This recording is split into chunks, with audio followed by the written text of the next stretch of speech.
Good evening, everybody, and welcome to Stat Check. This is episode 89. Let's talk about Slate, and then Jeremy added a very unnecessary baby at the end of it because I think he hates us and makes me want to read and made me want to read that out. I hope everybody's doing well on this fine Tuesday night, and we are about to do stat check. So we've got a bunch of stats from the weekend. We've got our hot takes on the data slate. If you didn't catch it, myself and Pumbaa did a full data slate rundown where we went through all of the changes and impacts for singles and teams. So if you want to catch that, you can find that on our YouTube channel at youtube.com/statcheck. Otherwise, you'll get to hear stuff from myself, Jeremy, and Anthony today, as I'm sure we'll be covering a bunch of stuff from the data slate as we have event results. Not much that we'll have played with the slate, I imagine. But we'll be doing a bunch of predictions, and then we've got a few things from other than that to talk about, and then we'll get into questions. So we didn't have a chance to do questions on the Data Slate show, so I imagine we'll have plenty to go through today. So I hope everybody's had a good time. Strap in. We've got a bunch of hot new takes about Warhammer that I'm sure everybody wants to hear. I'll do one special shout out. I believe last episode where we did the review of the Q3 Leviathan was the most watched show we've had of all time, other than the other tier list shows that we've done, which were by End of the Matrix. So powerful energy, guys. Message received. More stats, more tier lists. We can definitely do one of those. Anthony will cry if we do the second. We'll keep it to 1 1/4. And I think Anthony will be okay with that because he can just avoid those episodes. Yeah, I'll just carefully be somewhere else that when It those was happen. literally just us putting the stats in an order and putting it on his show on the website. There was very few opinions, but it's still too much for Anthony, who is allergic to the concept of a tier list, unless it's his home organization putting them out. It's not, It's listen, not better there either, those boys got to pay the bills, son. Like, for sure. So, with that, we'll very quickly do the usual. How's everybody's couple of weeks in 40k been? For myself and Jeremy, it'll be a week. For Anthony, it'll be a couple. Anthony, how would you like to start? How has the last few weeks been in the tumultuous America selection process? so yeah, we finished Team USA selection during the same week that I was also going to Texas for a wedding. So, because I am incapable of lining things up appropriately and easily. So instead, we just do everything really difficultly all the time. The selection process was good. We went through. Our team this year is really strong. I think we're, strong contenders, if not favorites, to take the whole thing down. So I'm feeling pretty confident about our process. Yeah, things are good. Things are going really well, kind of in general, for the team. Looking forward to, playing at DreamHack in June with a mildly adjusted version of our starting roster. So yeah, there's a lot of cool stuff on the horizon for us. We have a lot of we enter basically grind mode now, because ostensibly this is the slate that we will be playing WTC on. So the walls go up, all the playing happens, and the testing happens, and we kind of work backwards from there. But yeah, it is. It's been good. It's been fun. Things are going well. So, for those people who haven't seen the announcement, Anthony, who is Team America? This year it is Sean, John, Sean myself, Naden, John Lennon. Sean Naden, John Lennon, myself, Anthony Vanilla, Lucas Troller, Eric Forsman, Andrew Gagno, Brian Sipe, and Nick Nanavati. It's not a bad roster. It's pretty good. And what's happening at DreamHack? We're playing a team's exhibition thing. I don't know how much of this has been announced or not announced or whatever. It's a month away, so I would hope they would start to build some hype for it now. But we're playing a team's exhibition thing against a handful of different teams, Pro Tabletop and Art of War. Two of them. I don't know who the last one is. But yeah, it's gonna be pretty sweet. Should be fun. It's exhibition, so it'll be super happy fun times. It's on a pretty big stage. DreamHack's obviously a big deal across other esports, so it'll be cool to represent. Yeah, they reached out to Team Canada to do it because they really wanted to do a Team USA, Team Canada grudge match as part of that. But yeah, unfortunately, because of the timing and also where we were in selection, we couldn't commit to that because traveling down to Texas from Canada isn't Texas exactly question cheap. mark. Yeah, exactly. Oh, so it's not the DreamHack in Sweden then, which is the one. No, it's not the good DreamHack. Oh, okay. No, they have a bunch of them, right? That's the thing. Okay. That's a shame. DreamHack is DreamHack in Sweden is the middle of nowhere, as I recall. But that would have been so funny if they were we'll fly Art Award Team Canada and Team USA to York East Sweden. We would all be traveling on our own time. There was no. Yeah, it's even worse than that, isn't it? Fair enough. All right, Jeremy, how about yourself? You were at GT this weekend? Yes, we were at a little GT at the Dragon this weekend. Had a great time. I brought up my Storm Ravens again because I don't know, my T-Sons aren't done and I didn't feel like playing Sisters. I went 4-1. My one loss was to Zach Como, who brought two hammerheads, long strike, and a tiger shark. I love Zach. The man just went, tiger shark might be legend. Let's just bring it then. Yep. And then 2 crisis suits with a commander in each, Onva, a unit of Pathfinders, 2 units of Tetras, and that was basically it. You could have stopped at the you could start and ended at Tiger Shark. You lost to a Tiger Shark. I did. Hell yeah. However, the tiger shark did almost nothing. It was the 3 hammerheads that course. basically tabled me. Yeah, it's unpleasant matchup for flyers in general. You're just like, why are the hammerheads still shooting me? Go away. Especially when I put about 600 points of shooting into one hammerhead and it lived. And I went, that Didn't like shouldn't that. happen. Yeah. I could have done with that not happening to me and us playing a different game. One last run for the Sibs too, as someone just pointed out, because they were all Sibs on the suits, and now you can't do that anymore. You certainly cannot. Whenever the book comes out, I'm assuming probably like 2 there are weeks after the still next you can one. still run like 6 in a list. Each commander can have one, and there's 2 different commanders. Right? Sure, that's your limit. Guess. You can get 6 Sibs. Oh, and the planes have Sibs. Nice, dude. Cool. Yeah, okay. It's about the same as the crisis suits, pretty relevant. I'm just hoping that the Tetras also go away, because the little surprise that we got in the Orc point update was that everything except for the Gargantuan Squiggoth just went away. Oh, dude, it's gonna be so good. I'm so ready for all. I'm curious as if the Yavara and Ravana are going to survive. Just give me it for Tau. That's all I care about. Just take away. See, as a Marine player, and I guess also as a T-Sons player now, we already went through this, so it's fine. I was really used any of upset those with units Custodes. anyway. Yeah, when Custodes didn't lose all of theirs, I was upset. I think they just don't know what to do with that book. Anyways, so yeah, finished 4th at the event. Friend of the show and my buddy, close friend Francois won. He brought 60 jump pack bodies, I think. Maybe 50. Death Company out the backside. I think it was 20 jump pack Death Company, 10 Vanguard veterans, 10 assault intercessors with jump packs, and then 2x5 foot Death Company, and a single Rhino. It was just, what if I just ran at you? I mean, that works. Yeah, he largely did good. that all weekend. And I remember round 3 when I was playing against Zach, he was playing against Arlana, one of our other local top players, and I just looked and she went first and kind of pushed forward, and I went, oh no. But yeah, I started off the weekend playing into Firestorm, played into Tau, played into Tau again. The difference between the 2 Tau games was one had 3 hammerheads, one had 1. Brutal. As soon as I saw the 1 hammerhead, like, that dies this turn, and then I don't have to worry about it. The other one was 3 hammerheads. Oh, this is a problem. And then round 4, I played into Front of Jean, who was running triple Medusa carriage and an Earthshaker carriage and a Manticore. And at the end of the game, he had an Earthshaker carriage and a single Bulgrin, 3 Battle-Shocked Kasserkin, and I think... Oh, and Leontis on 2 wounds. It was violent. And then the last round I played into my buddy Will, who was running Hypercrypt with Nightbringer, Void Dragon, 2 20-man Bricks of Warriors, which he recognized after like game 2 were a terrible choice. But of course, once you're locked into the event, you're just locked in. Yeah, so it was a great event. Had a lot of fun. It's my last singles event until probably War Masters.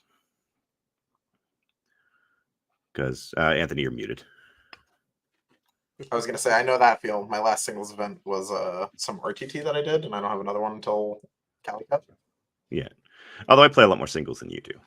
That's true. By playing any, you play more singles than Anthony. Yeah. Somehow Anthony became me, and I became what you wanted. Yeah, he became what I was trying to be, but couldn't do enough team events to manage. And now it's very strange. I strongly approve. Getting prepped for WTC. We announced our team a couple months ago. We had, unfortunately, a swap that hasn't been announced, but I may as well put it out there now because it's been made formal. Unfortunately, Scary will not be playing for Team Canada this year. He's had some stuff to come up and he had to step back. We are going to miss him dearly. But Zach has joined the team as a traveling player. Hey. So I don't want to say it's a 1-for-1 trade, but it's a different trade. And there are no man on this planet with a wider gulf between how I feel about someone online and how I feel about someone in person. Not even then close. Zach, yeah, oh, 100%. By far, like, it is insane the level of difference you get between online, bored at work, troll Zach. Nice, great to be around, Zach. Yep. No, Zach is absolutely wonderful. Love him to bits, and I'm super excited that he's going to be coming with us to his first WTC. I'm very sad that Scary most likely won't be able to make the trip, but all things told, it's an okay outcome. Yeah, and then getting ready, I've got a bunch of... One of the things that Team Canada is doing this year is we're running a whole bunch of fundraiser RTTs at various stores that are sponsoring us. Basically, they put up the terrain, they put up the pricing, and then we just run the event and pocket the proceeds as there. So it'll be a good time. I'm running one in 2 weeks, another one in like 3 weeks after that. I'll also be at the Dallas Open. If anyone wants to come and say hi, they should come and say hi. I'll be helping out their judge team once again. Games Workshop apparently still isn't sick of me. So it's good. Strongly positive. Better than the alternative. How about you, Ines? What have you been up to? Not a ton, really. I had a practice day after the data slate. I played like 8-10 games after the data slate now, which has been nice. Played into Bully Boys a ton because that army is people want to play it for some reason. Bouncing around, changes with the Body Angels list, trying out some new stuff, mucking about with GSC and CSM and all that stuff. And I've spitted for a GT this weekend, so I'm playing CSM for that because I was like, well, these point changes seem reasonable. Get on them, get a bit of momentum going into the book if it doesn't change a ton. So yeah, shove that on the table. It's been good fun. Anthony, you look upset at something. Oh no, I'm just reading something. We're good. Okay. Are they just upset at the concept of CSM existing still? No, dude, I'm so excited for their book. Please, Gib. 8 detachment. There's bound to be one good one in there, right? Dude, I'm sure. Downey Alpha Legion. Come on. Oh. There's Night Lords so with many... auto exploding vehicles again. That was Alpha Legion. Oh, that was Alpha Legion. No, Night Lords was the... Oh, yeah, it's always leadership bullshit. There's a whole bunch of different ways. A whole bunch of those different detachments could be really fucking awesome. I'm curious to see how it shakes out. A lot of the CSM data sheets, like at baseline, are quite good, or are like good vehicles when applied to like as buffs, right? Like they're good, like, you could fill them full of cool rules and send them off because they do damage on their own pretty well.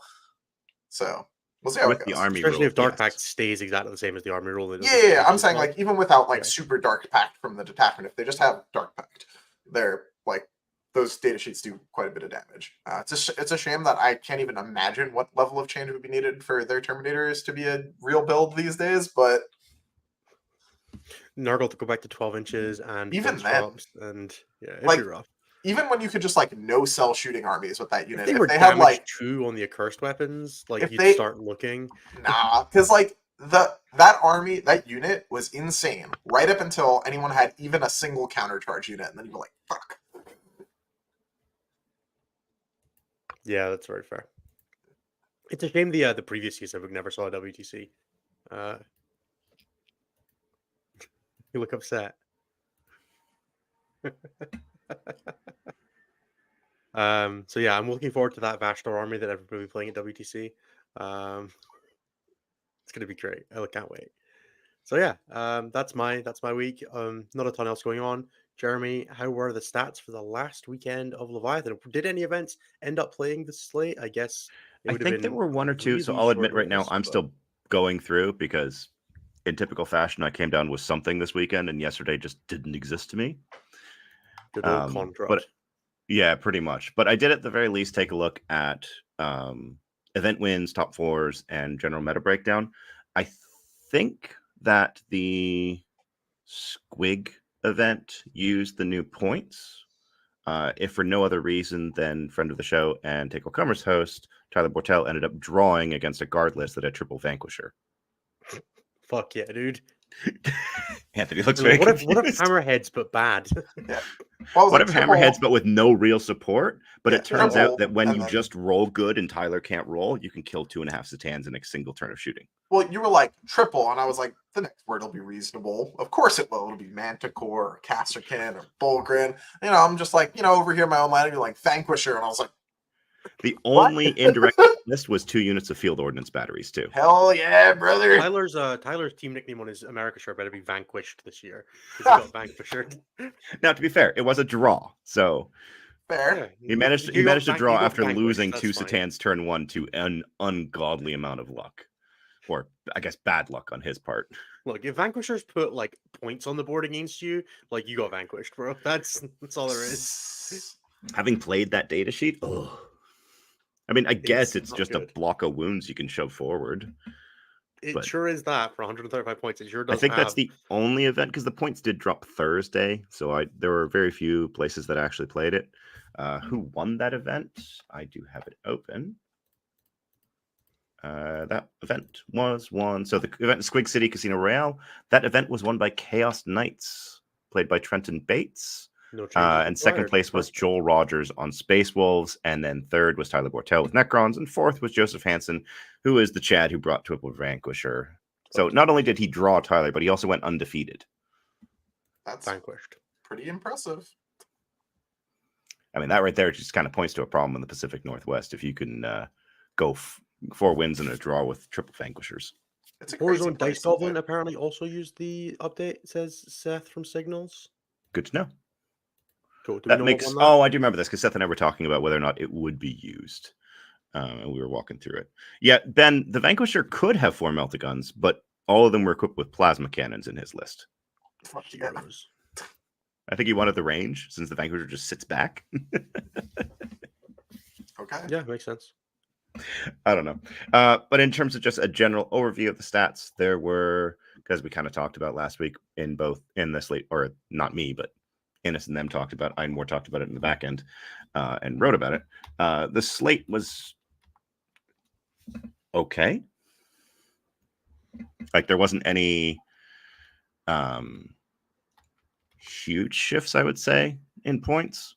Like there were small tweaks, and so it didn't really have a huge impact. So unless someone was using like the Tau book, because using old points, some people have actually done that. I found one event 2 weeks ago that did that.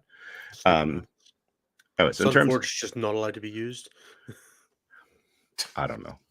Yeah, how do you do that? So as far as I know, the events that have been doing that have been using the book points, not the MFM points.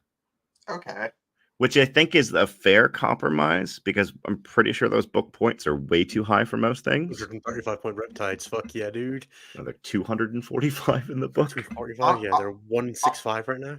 Honestly, that's what they should cost. Yes, I don't think 245 is reasonable. I think like 2 to 210. I think you're a Tau player. I think I can tell now.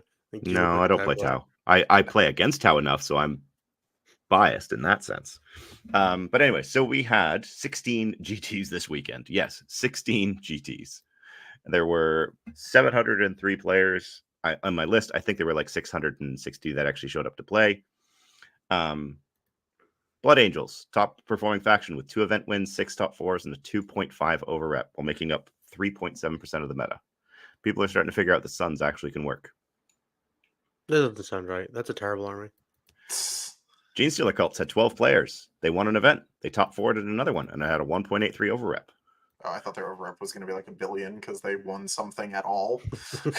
No, because they only managed the 2 top 4s. If they managed like 3, then it starts going through the roof. But yeah, Eldari with 38 players, 5.4% of the meta, had 2 event wins, 6 top 4s, and a 1.73 over rep.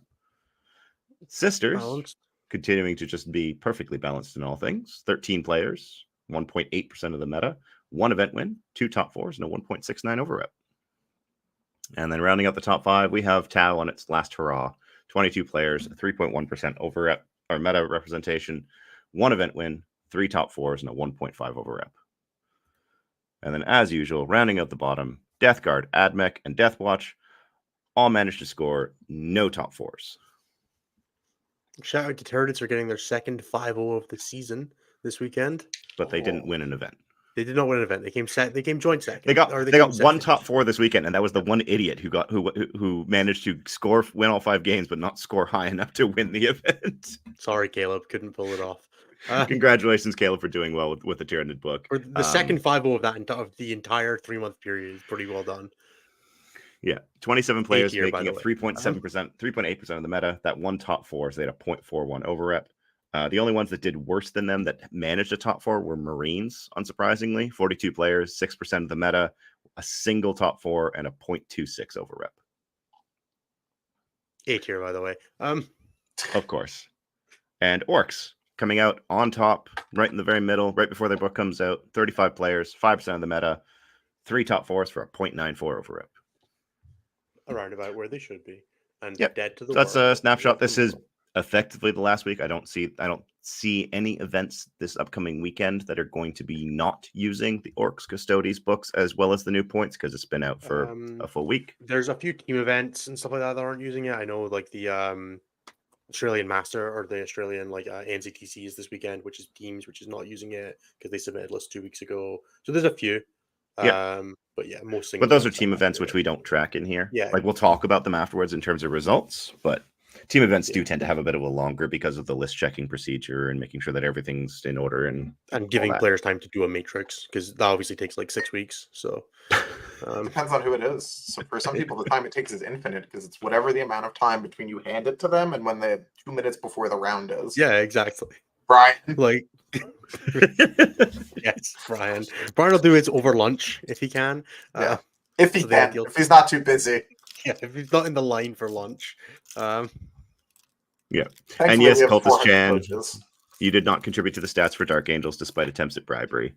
Shout out to him for going undefeated at a 5-round event that was not quite a GT. Oh, so close. I believe it was 19 players. Brian, you've still not finished your matrices from last WTC. Shut up. Yeah, it was very funny talking to the other teams at Canhammer teams this a couple weeks ago after the fact about how much prep teams put in. So we did matrices for Blunt Force for every single one of the teams that we were concerned about, which I think was 5 of the other 18 teams that were there. And then we had templates made up for every single one of our pairings as they would go live for the other teams that we would play earlier in the event. And at the end of the day, there was only one of the original matrices that we made that we didn't end up using, which was Dan's team, Red Dragon. We would have played them in round 6 if there was a round 6. But then I was talking to the other players from Team Red Dragon, from Red Dragon did a vibes matrix in the hotel the night before. Yep. And largely paired on vibes as well. Which, fuck yeah, dude. To be fair, gets you second place. 3 wins, 2 draws at that event. It wasn't exactly a poor performance by them. They were probably the second strongest team there in terms of player skill, so that definitely helps. And then a couple of other local teams were talking about I put out just like a 1-2, like a red, yellow, green thing for my boys to fill out, where it's just like, don't pair me into this, and I think I could win. And like half of my team didn't fill it out. I went, okay, more appreciation for mine, where sometimes I'm chasing down Devin or Tim or someone to fill out their roster like 2 days before the event. So, but we did get a matrix done at least. Yeah, exactly. It's teams are the best. I'm very much looking forward to my next team event, which is in the end of June. Very nice. Yeah, I think my next team event is Pyra, but we might slide a small one in before then. It's going to be good. Yes, good guy Pyra. Good guy Pyra in Ireland and Northern Ireland joining us this year. Oh, hell yeah. Yeah, it's gonna be good. They keep asking me how the fuck do you get flights? I'm like, I don't know. I let one of my teammates do it. You fly into Warsaw and beg the Poles. No, I think we're gonna fly to Berlin and rent cars or something. I don't remember. Yeah, it was smarter more effort people than than me figure that out. Exactly. I don't have to do that. Someone else will do that. So, Valentin, you're asking about the June 9th event? Probably not, because I'm running the June 8th event. This is something I mentioned earlier in how the week's been going. Since we're running a whole bunch of fundraiser RTTs, the teammates and myself and our coaches and whatnot are basically trying to put up as much as possible to put those on. So I'm running 2 here in Ottawa. One of our coaches, Phil, is running a couple in Montreal. We have people out east and out west who are also running those fundraiser RTTs. So it's a great way to just have stores be involved in the prep for the event, have stores help support everyone, and just, help help people feel like part of the community, and also a chance for players who otherwise wouldn't get a chance to interact with the WTC players. That is cool. Sounds good. All right, let's do the next bit. Jeremy, Anthony, I've had my spiel on the data slate. I'm going to facilitate you guys. If you want to hear what I have to say about the data slate, unless it's on something one of these guys say specifically, go and watch my show. Go and watch the show I did with Poombot on the release day on Friday last week. Anthony, Jeremy, take it from the top. Biggest changes, things that you're happy to see, things that you wish were there. Run me through where you guys are at. Let's structure this a little bit. How do I want to do this? Let's do three coolest changes, or three worst, or we can do it by super faction, which way do you guys think we should do it? I think super faction's probably easier, right? All right, let's start Imperium, with the Imperium then. So Marines. Marines seemed very like this is gonna be a very common thread with this data slate, but it seemed very like we changed some stuff because we said we would, and that's it. Like there's not a lot of like, it's very what's the term you use? Like shuffling deck chairs on the Titanic. That's what all of these changes feel like. You look at your list and you're like, all right, I guess I get intercessors instead of infiltrators, or I get tactical Marines are 140 points for 10 now. Yeah, get tactical Marine instead of Primaris Firstborn or whatever. Like it doesn't like it. Yeah, woo! I wrote a Blood Angels list yesterday, and when I wrote it, I was like, did this change? Because I got to the end of it and was like, I think this has more shit. What happened? Like, yeah, it didn't change much. I don't think personally. No, like a pure jump pack Suns build, I think went up like 100 points at most. Yeah, and you shouldn't be doing that anyway because that's just strong. No. Yes. Yeah, like the list that Francois was running went up 90 points, and we just said, okay, you take the Calidus out and you're done. Who cares? Yeah, it's just like I don't know. It's fine. Like yeah, Space Marines are largely whatever. Even the non-codex ones, like they look at that and go, okay, cool. The Black Templars Ironstorm list did get hit quite hard.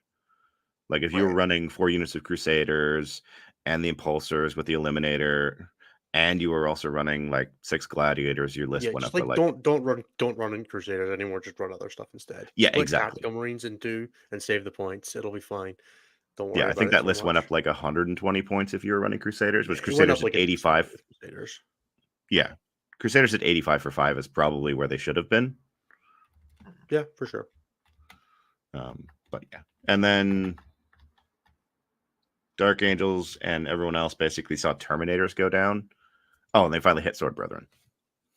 Yay! I think Black Templar Gladiators actually caught the biggest hit of any Marine build, which is hilarious.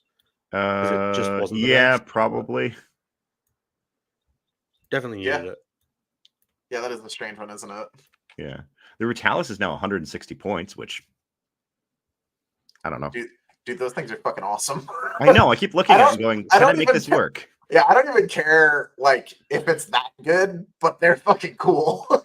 Put 3 in Righteous Crusaders, give them the 6 of Feel No Pain, and go fucking ham. I just wish they didn't have the little Top Gun, because that Top Gun looks so dumb.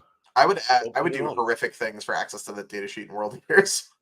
Well, yes, that with World Eaters rules would actually be really good. Oh, it'd be so good. It's basically a Molotov, Anthony. Chill. If the Molotov did impact mortals and kept its current rule where it gets +1 to hit when you're hurt, maybe that datasheet would be usable. Would you take it if and the Death Company Dreadnought's 145 points now, so that's kind of cool. What happened? What? I missed both of them. No, go for it, Jeremy. You ignore mine. The Death Company Dreadnought went down 20 points. Oh yeah, it did. That thing's really funny. It's not that good, but if you can land the super combo that WTC enables for no reason, then you can do some funny shit.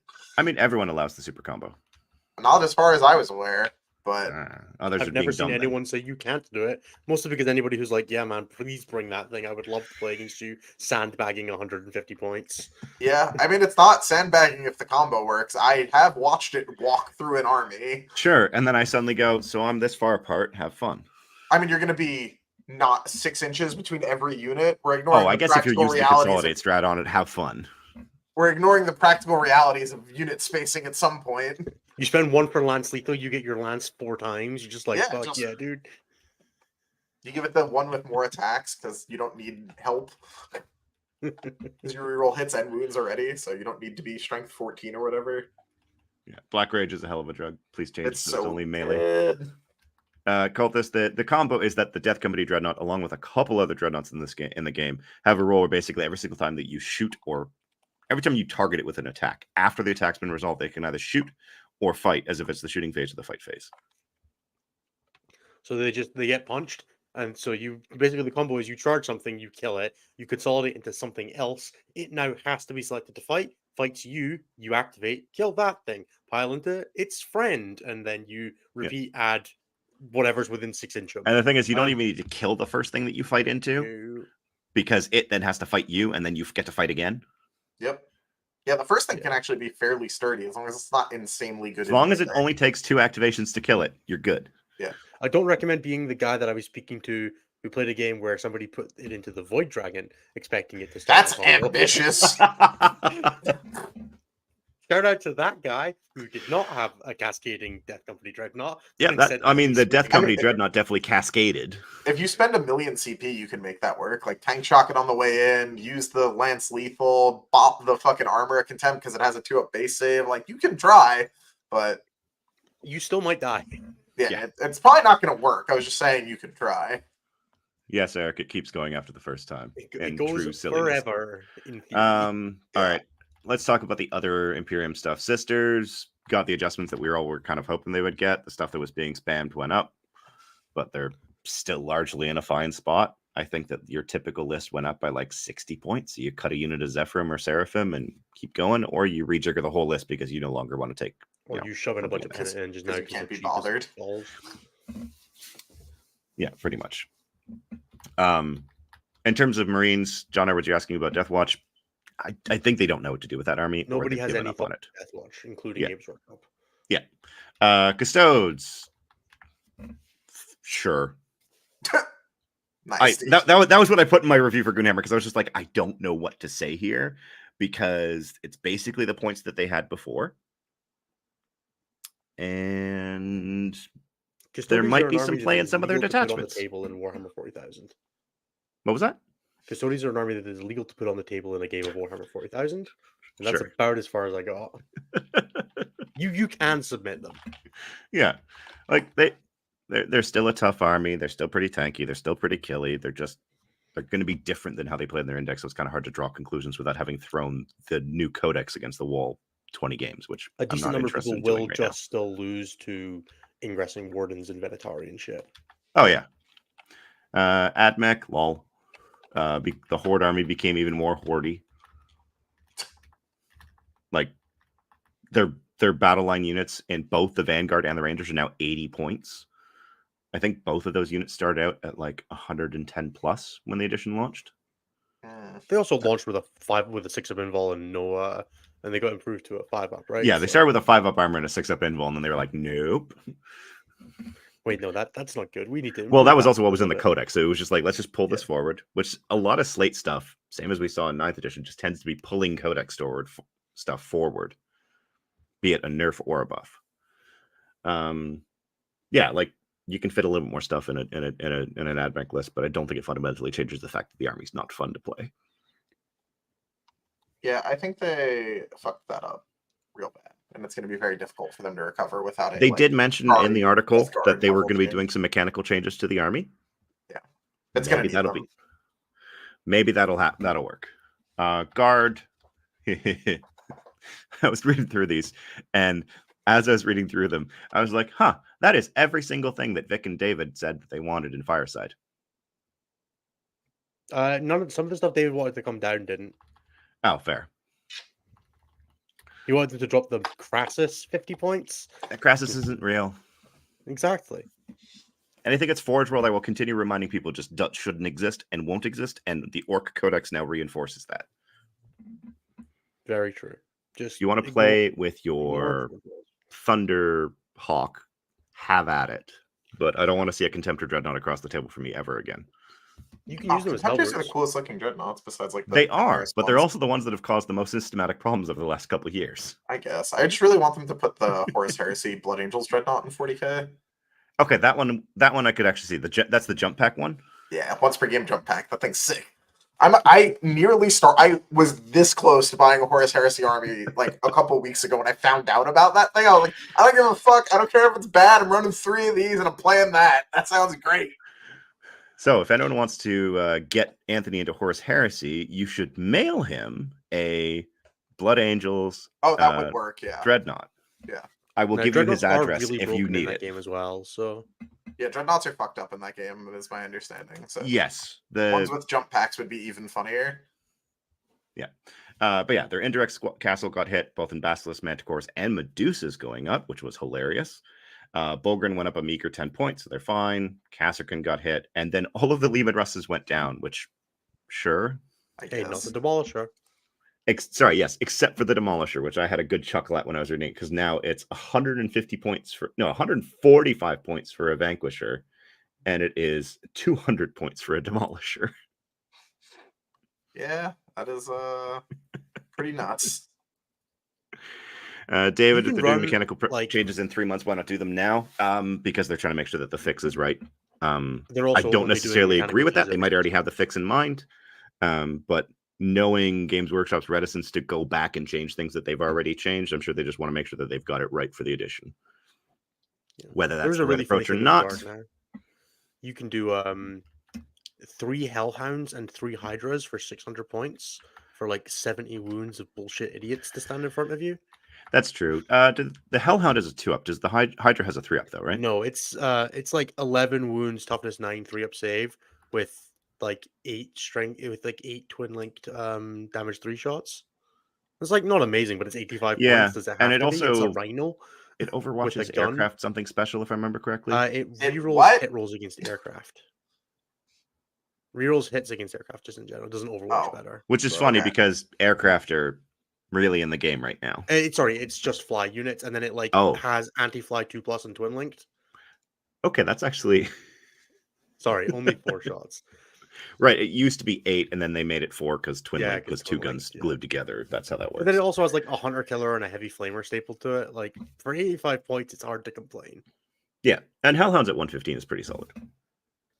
Yeah. Rough Riders went down 10, which friend of the show, John Winter Russell, is extremely happy about and has been badgering us to see if he can run 30 ponies in a team's list. And I went, Yeah. maybe. You can play 60. Don't be a coward. Death Riders. Yeah, he would do that if he could. He's run 50 at an RTT before and won. That's a lot. Yeah. Do it, John. Well, Don't be a coward. when Be a 30 of man. them forward deploy and then just bog you down for 3 turns. And Regiment Strat to come back. Yeah. Yeah, and then Scions got cheaper, which, I mean, that's kind of cool. Scions, I've been seeing a lot more play now that you can use their command squad after they come in from reserves. So, who else do we have? We have Knights, which No saw no changes. changes, so who cares? Deserved. Then we have Agents of the Imperium, where Henchmen for 4, Calidus, and Draxus all went up by 10. They were being taken in almost any list that could take them that benefited from it, so it just made sense. I was actually surprised that the Calidus didn't get hit like a slate ago. Significantly. I mean, she was 115 on launch. I don't know why she ever went down to 90, but They brought her down when they did the battle tactic change, if I remember correctly. they didn't bring down any of the other Vects in the game. They didn't make Swarmlord cheaper because his Vect got useless. Yeah, they only changed. Stormlord was useless for another reason. Actually, if I remember right at the time, Cypher went up and then Vect got worse. So it was like, Yeah, and the Calidus came down, and you're like, what the fuck? yeah, Come on, guys. Well, Cypher went back down, so you can be happy about that. dude, nice, sick. He's still shit. And then I think the other one, you did skip Grey Knights. Yes.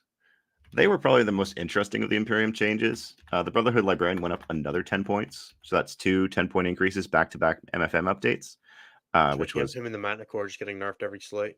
Yeah, it's like, can you stop taking 3 of these, please? Yeah. And the reality is, I think even at 120, you still run 2 or 3 of them. Because the scoring and... Seems pretty reasonable. I could do without seeing them ever again. Yeah. I was very happy that the last time I played against them, both of them killed themselves by rolling ones. That's what Fucking I was God. gonna say. Yeah. Willow is on it. Willow's got this right. How did the Landscape Redeemer fucking make it through this unscathed. Because not everyone is Mark Hurdle and running 3 of them. That's why. He doesn't even run 3 of those. He runs I know 2 he in a runs regular 2 one. in a regular one, but Stupid.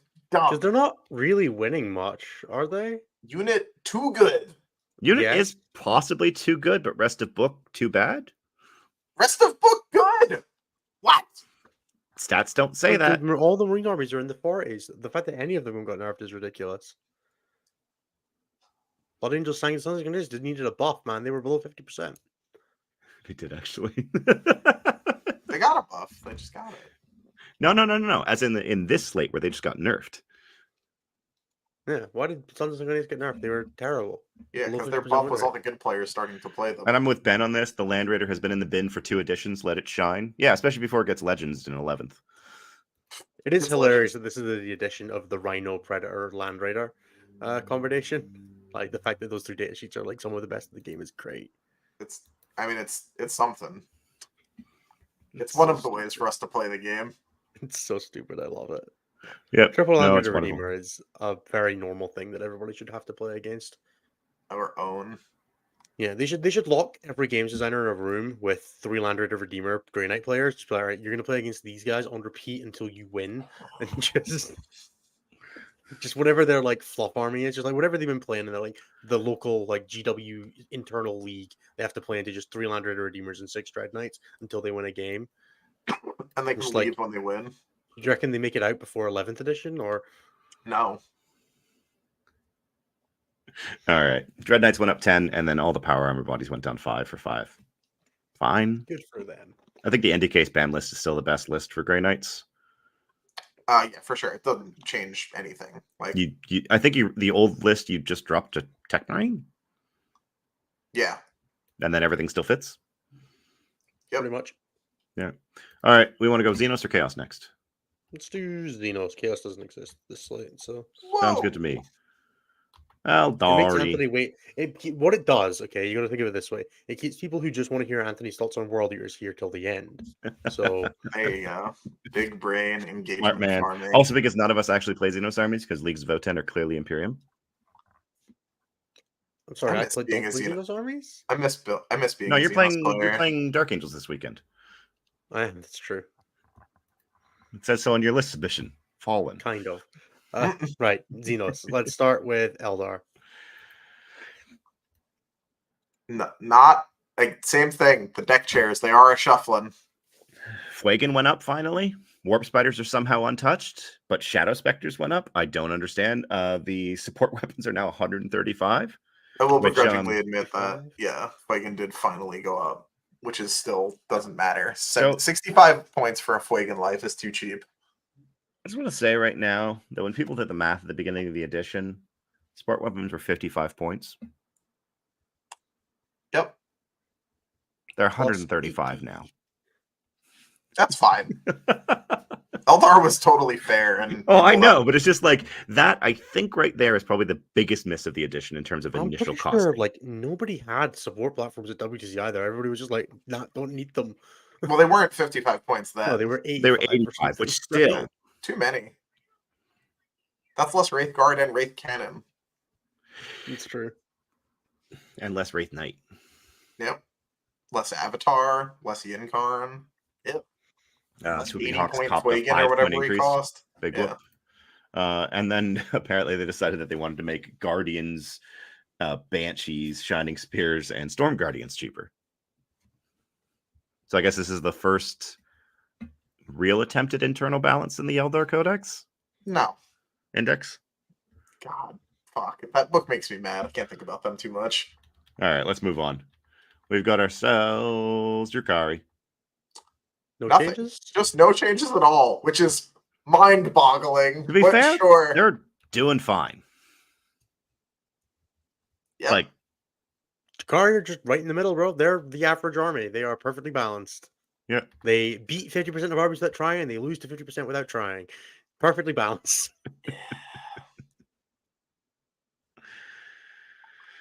Yeah, something like that. All right, GSC. I think Average that's why Skari dropped from Team Canada. It's like, no Jakari changes. No, the real trick was we were going to make them play Black Templars at WTC this year because we made them Oh. play Necrons last year. Yeah, but he Oh, he likes Black actually, Templars. yeah, he actually has Templars. I think right? Templars were his first army too. Yep. The betrayal. He has some really cool Black Templar stuff that he's hobbied up. sure Anyways, he does. Abrams went down a point a model. Ridge Are Runners you went down serious? 10, and then Goliaths went down a whole bunch. Aberrants. Hold on, I'm not over that. Aberrants went down 1 point. A model. So 5 points for 5. No, I understand, Yeah. but 1. Yeah, That's one. what they looked at GSC and they were like, you know what fixes that? Is 10 Aberrants going from 370 points to 360 points.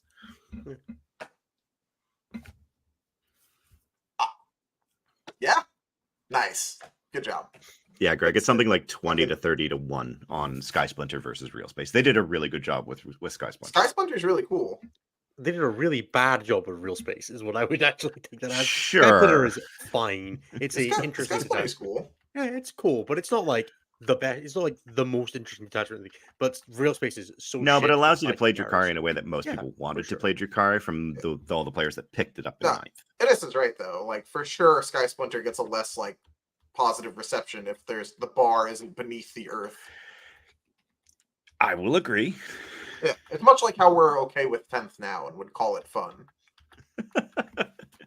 You and I have different opinions on that, but That he's the most jaded human being I've ever met. I love it. I don't know what you're talking about. I have a good time with 10th now compared to the beginning. oh yeah, the beginning was pain.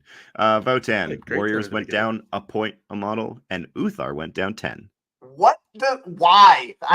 The 1 point per model thing blows my mind.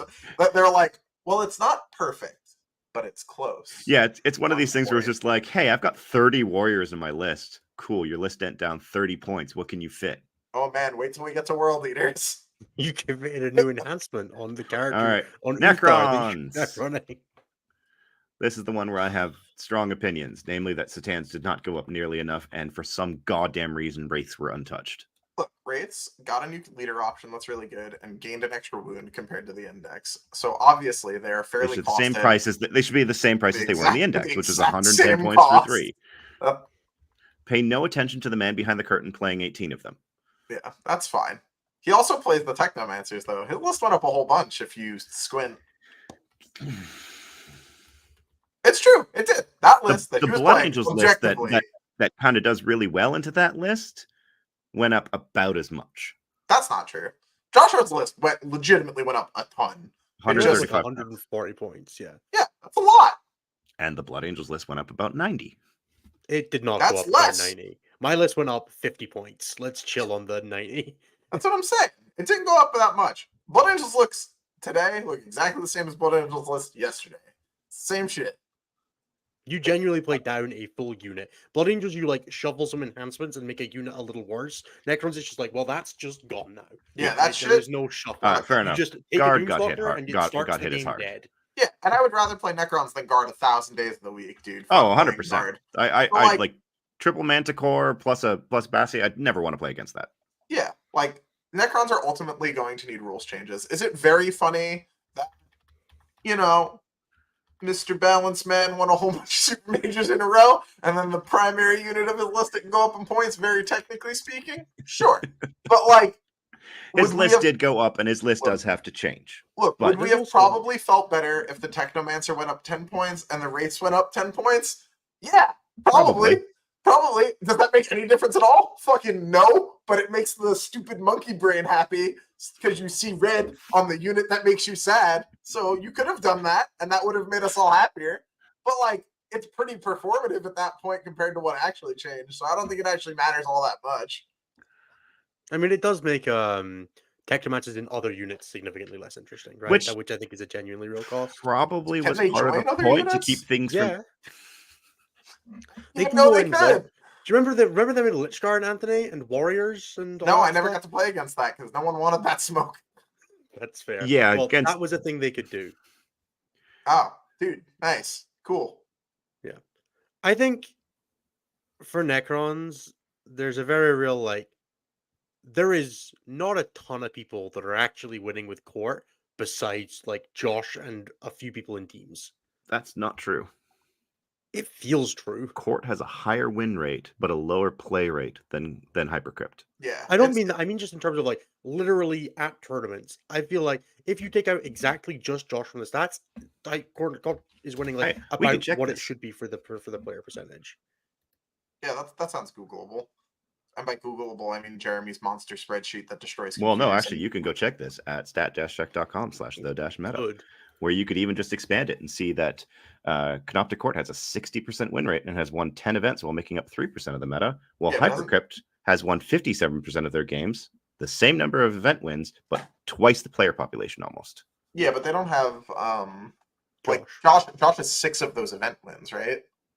No, only 4. Really? Remember, he didn't win Northampton. Oh, he was just undefeated. And only 3 Yeah. because he didn't win Northampton and Nottingham was in an old meta. Was it? Yes. What Which is was why the I think old it's like meta? I don't think they're Before Oh, the- it was yeah, What on Mortals. Slate. it was like the week before, yeah. So it's Yeah. like, yes, it's good. Josh is winning with it, but it's like it needed a hit, but I don't think it's like disproportionately by far and above. No, you know, and like, ridiculous compared to I Hypercrypt. will admit right now, I'm saying this mostly in jest. Please, anyone who's listening to this right now, do not think that I think less of Josh for the way the adjustments were handled, because I can't say for a fact, but I'm pretty sure he doesn't have final say on these things.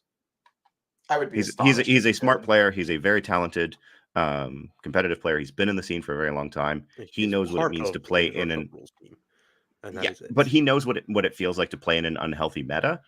There is no world in which he would want to keep that going for personal gain.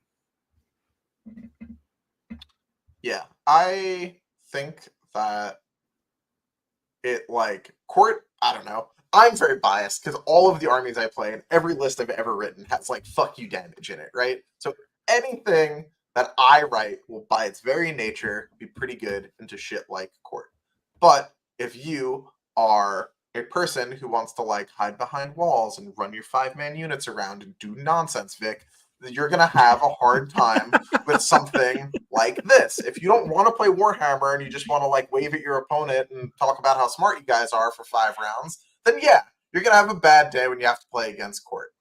But and some armies don't have a choice because they can't build damage and have to play against Court. I mean, And that's yeah, the other problem. and that shit is unhealthy, right?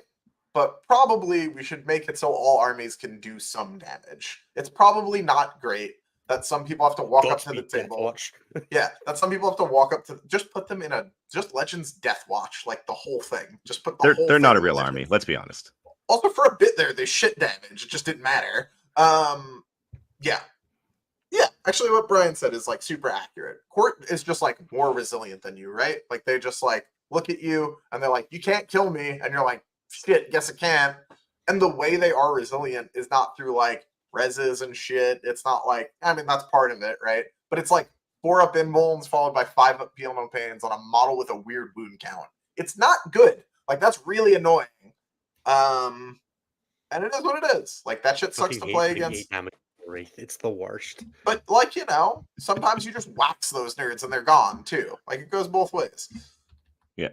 I think the interesting thing is that we saw like decreases to Necrons as well as increases in their first kind of like balance pass on them. Yeah. So it wasn't like, we're just going to pump the good stuff into the sun, but instead we're also going to add in hey, no one's playing Catacomb Command Barges. Let's see if maybe we can make them viable. I hope there's an incredible Scorpec Lord led list. I hope you can play 8. I hope somebody out there is just having their best life, winning 18s with 18 Scorpecs and Lords. Like I fucking Godspeed, a beast. Like run that in Annihilation Legion. I mean, that live your list best. right there. If you were to run that list was not could not be run before. What? It's not that many points. It would be 600. No, it would be like 1,000 points for that. So no, you're good actually. Never mind. But like that list went down a lot. A number of points. A lot, too much. 150 points just in the Scorpex and the Destroyer Lord. 60 in the 30 flayed ones you're obviously running because you're a fucking hero. Jesus Christ. Make it stop, dude. I don't know. It's fun because it shows that they're not just like the, you know what, let's let's tweak both sides of this, and hopefully they stay viable and they don't, fall too far. They should give the Silent King the Triumph's Lethals aura, so that when you get a unit below half, and the flayed ones have the automatic crit if you're below half, they just get lethals on it as well. They It's should fucking not great. do that. Yeah, Do they not should. It'd do be great. that. Yeah, do it. It'll be fine. Yeah. Let the flayed Alright. ones have lethal hits as a treat. Orcs. Orcs are gonna Why be are really Mechanobs good. only 30 points? I have to assume something is changing eventually. That seems too cheap for the rules that It unit seems has. a little suspect. I think Yeah. Brian has dart on all of the Games Workshop design team. I think that they are a solvable problem, which is cool, but they are just undercosted, Yeah. which sucks. I've played into them 6 times now at that point cost, and every single time I was like, I am throwing an ungodly amount of shots at this. However, it is very funny when it goes from unkillable to the wall ends, and you go, now you die. The problem is you're usually not there still when that happens. They also die in the WA. Like, they're not immune to damage, which is They like a feel thing it that's... sometimes. They feel like it But, like, sometimes. they don't reduce damage. Maybe I'm jaded by Catan, but, like, they don't reduce damage. So you can't just beat the fuck out of them and they'll go down. The rather problem than being is like, it's a 4-up Feel of Pain versus a 5-up Feel of Pain, which feels, may not necessarily be, but feels worse to play against. They don't have it first. That's all I'm looking for. Fair. Yeah, that's true. I mean, trying to kill them in cover when they're armor contending with a shooting army, goddamn sucks. Yeah, good. Fuck Trying to you. kill them Don't in play melee shooting is like armies. manageable but awkward. Yeah. They're still easier to kill than the Green Tide version can be, but The Green Tide for like one turn. I don't know. I think a lot of that stuff gets overblown. the Green Tide version with the reroll with the 2 rerollable save is like obnoxious for a few armies. Yeah, It's dude, look, fucking that was hilarious. probably a mistake, right? I'm sure that someone read that and was like, "Your boys will count as 10-mans when they're below half strength. It's so cool." And then someone put it in a Mega Knob unit, and the same guy that watched the limb pulsar happen, his head just exploded.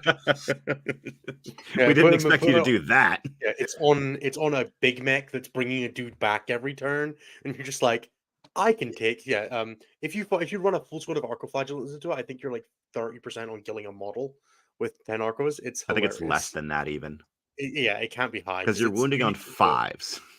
Yes, you need to put 100 and. And sometimes the opponent just rolls once, but Sure, but then they have to roll them again, and most people don't do it twice. Yeah, you're gonna put 216 saves on them to kill a Mega Knob as Arcoflagellants. And then sometimes Vol walks into the unit when they don't have the Feel of Pain and picks up the entire unit.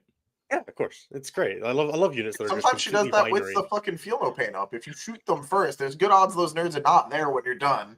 This is really cool that it's just completely binary on whether your army can deal with them or not. That's a healthy mechanic that we should have in the game. Look, it's not great, but there's tons of that now. At this point, I'm just used to it. If you give me a resilience check, that's fine. Like, whatever. Like, at least Mega Knobs aren't super killy. No, that is true. They do have they a very are if you're the wrong profile, though. If you're like, I'm tough, they're like, that's adorable. Bang! And then you're dead. Yeah, but then it's just like, hey, I'm -1 damage. Oh, fuck. Not necessarily. It depends entirely on what that thing that is doing the -1 damaging. You put that into... hey, there's 15 models here, and they're like, Godspeed, good luck in the next turn. That's going to be touch and go, so, right? So those 10 Arcoflagellants that are standing in front of you that aren't killing you... Yeah, there's going to be significantly less Arco flags at the end of that, though. But it will still take like 2 or 3 fight phases for it to happen. Yeah, but at least you don't need to hazardous and help them. You're just like, well, I'm not doing damage anyway. Yeah, as a damage 2 in mass enjoyer, I can tell you that like 8-bound and Exalted 8-bound go through Arcos at a pretty reasonable pace. Like, when you start putting like 18 damage 2 saves and shit into them, like you can get rid of them. Yeah, but a unit of Mega Knobs won't put 18. With the boss. And some of them because they're hitting 3. On 3s and wounding on 2s. Like 2s rerolling, they'll hit on 3s and reroll. Like it's it's like 12. No. It's about 12. It's like 12 to 14. I don't believe that. 18 of them just on hits is 12. I mean 6 of them is just 12, right? Yes, it's gonna be less than that then. No, it's going to be more because they have reroll hits and a boss. Usually squads of 5. And I mean, if they're using real hits to kill an Arco squad, like, yes, there is a world. The alternative of them being stuck on an Arco squad means they will use reroll hits on the Arco So they'll squad. hit 15 times and they'll win 14 times, and you'll kill 6 Arcos. I think the boss changes that, but either way, like, yeah, it'll probably take about 2 phases. Yeah, it's still 210 points to kill 160, which is hilarious. Don't describe it like that. That That's makes not it all that- hurt so Yeah, much that's worse. not that crazy. All right. Anything else notable in orcs that we saw? Yeah, that's the worst part of this conversation. Yeah. Arcoflagellant's fine because it doesn't kill Mega Knobs. I don't I like didn't say that, man. that. No It one kills defended boys real Arcos. good. Yeah. Yeah, 120 bully boys sure does beat the shit out of bully boys and doesn't have a great time with sisters. That's I a mean- nice little fucking. Don't the Arcos get demolished by boys? No? I feel like Depends who that's a hits lot of first. attacks for a guy with It's- no save. The problem Well, is the boys have to kill the rhino first. Do they? Just surround it, right? You can't get out of a rhino if it's wrapped. All right. I'm sure we're going to see that game plenty in tournaments. We'll be seeing that one for a while. Yeah. Tyrannids. Chaos. There are more Xenos factions. Oh, are there? Who'd you say? There's Tau, Tyrannids. which is fake. We're not even going to talk How's about them fake? because Yeah. How's fake and no one plays Nids? Thanks. Let's move on. Yeah. Stormlord went down See what 30 Lennon thinks points about that. because his Vect's still shit. I haven't seen Innis play Nids since they lost Transhuman. That's not super. I play Kraken at LVO. Oh, right, sure. My bad. No, just remember, Anthony, do you know what the defensive and defensive profiles on a Tyrant Guard are now, besides offensive? Roughly the same as one of those Groot Rampagers, probably. Yeah, Oh, so they're significantly defensively, they're toughness 8 with 4 wounds and a 3-up armor save. That bit hurts. They me. have a 3-up now? yeah. Yeah, dude. And then offensively, they are with the best weapon. They're 2 attacks that hit on 4s at 8/22 twin linked. That unit sucks. Yeah, they're more expensive than Bulgrim. Uh, And Mega Knobs. But they can be led by a tyrant, right? Right? That makes them Yes. better. Well, they give him a 5-up feel no pain, and he has no leader ability. So He doesn't give them anything? no. He Tyrants gives are them a very much 5-up. designed to run solo because the tyrant guard do nothing for them. Dude, I don't know who wrote the Nids book, but I hope they don't have a job anymore. No, I hope they do. I hope that they got put on what are they called? Stody's Fort World. Yeah. Yeah. They're allowed to write the Yeah. Custodes book every edition, actually. They should keep that guy around exactly for that. The only way to buff them is to run a Neuro Tyrant who gives them +1 to hit and +1 to wound against Battle Shock units, which you'll already have from a Neuro Elixir because the target is Battle Shocked. And that's it. That's the way you buff Tyrant Guard. And they're still the best melee unit in that book. That's not true, but that's just sad. It kind of is. The Nah, horror specs Tyranid- exist. That's nah. not true. Stop. Tyranid Warriors and Vanguard will fuck your day up. That unit hurts. If you're specifically set up to AP2 damage 1, yes. Most things are. Like, in volume, that profile just hurts. Yeah, that's true. I'm just gonna say this once and I'll say it again. No one else does, Dickie. Nobody misses I don't Custodians. even think Dickie misses Custodes. I don't even think that's true. Do the people I who think- is the person who misses Custodians in the room with us now? I think that Chris Haynes got on Dickie's YouTube account, I think is what happened there. Chris Haynes No, doesn't Chris miss is Custodians, 100% he's on having a orcs positive now. win rate. Yeah, So now he's is, perfectly happy that his orcs are good. So I guess. he didn't like Anyway. the speed freaks shenanigans. Psychic Now that Age, it's just down like bodies 30 on the points. floor. He likes it. And yes, Psychic Willow Age, Weeks. Imagine letting 30 Tyranid points. Warriors charge you. I got charged by them. They died in my fight on death, but I did get charged by them. Fuck you. This is the worst. This is the worst time. I hate Tyranids. All right, let's go to chaos. All right, demons. Oh, we're really dragging it out. Okay, Oh yeah, dude. No, you're We're not doing them getting to do the alphabetically. I have the last. sheet in front of me. sure. Demons are no changes, which means they're still shit. Next, Chaos Knights, no changes. still pretty good. I still think Chaos Knights are quite good. I think they're fine. Stats show that they're really good at the lower end. Yeah, dude. Every so often, like I'll play like Chaos Knights like when I'm bored, and every once in a while we'll like test an idea. We'll be like, "Oh, I'll play into the Chaos Knights. It'll be funny. You'll kill a bunch of armigers." And then I just crush the person I'm playing, and I'm like, maybe not. Then I guess never mind. Like, if you do disrespect them, those profiles are good into almost everything in the game. Yeah, and they're also really easy to activate because the whole army is really fast. I don't know. I think they're good. And you don't care about terrain because you have a 1 CP strat that just shoves war dogs through the wall. Yeah. Works in multiple phases. That army's very good. Shove war dogs in the wall and nerds into lockers. Chaos That's right. makes the faction. Crack that hog. Get on that No. merchandise. That's right. Yeah, go check out the red-dragon.ca and you can, get those sweet dice and hog objective markers and some of the 44 boxes of war dogs that he got in, which apparently is down to 20. They're selling one with every box of if you buy one box, you're buying the objectives as well. It's just a rule now. Crack that hog. Who's next? Chaos Space Marines. A whole bunch of stuff went down. Don't stress yourself out about it unless you have an event like the next month. Because they are the next in the they're the next codex. Well, sorry, Tower next, but fucking come on. I would expect that we see, because the Tau pre-order was last Saturday, not like this past one, but the one before, right? Yeah.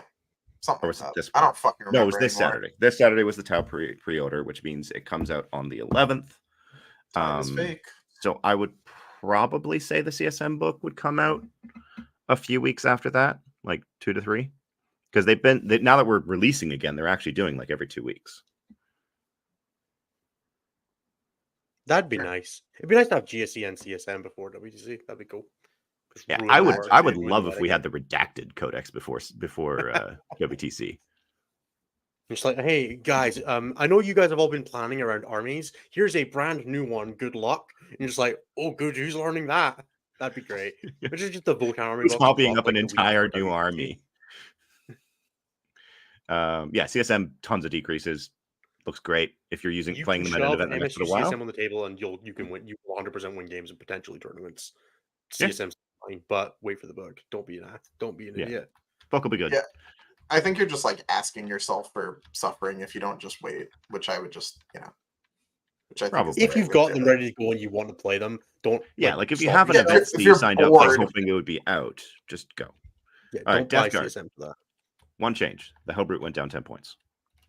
Dude, nice. I mean, don't run. Death Guard were probably in a fine spot beforehand, and they're going to continue to be in a fine spot because the stuff at the top got chunked down, and also Custodes aren't a thing anymore. And they don't hate Necrons. Like, it's an okay. It's like not the best. And with Necrons having generally less stuff, it's easier. I think Death Guard are just like a really good, like, get better at Warhammer army right now. Yeah. They play all the phases. They have a shitload of units. Like, they punish this place because you're a slower army. They're not like actually slow, which is actually the next point I was about to make. Is that like that army's like sneak fast. Like everything's mechanized. A bunch of it falls back and does stuff from the drones and shit. You're like, they're just a good army. They're like a very. It's big. I'm fast once or when I'm charging. When you fall on the back foot, it becomes slow real quick. Oh yeah, that's fair. That's like you mess up. A perfect example is if you're playing Terminators. I'm not saying you should, but if you're playing Terminators and you mess up your ingress play and you whiff, you shouldn't do that. Don't use fortifications in 40k. People, Death Shroud are included in that category. Hey, we still want decannons nerf further. For that is terrain that shoots, and I will not. Yeah, I don't like that either. But all artillery should have the fortification keyword, so it gets banned from the WTC. That'd be sick. Yeah, that's dope. What a great idea.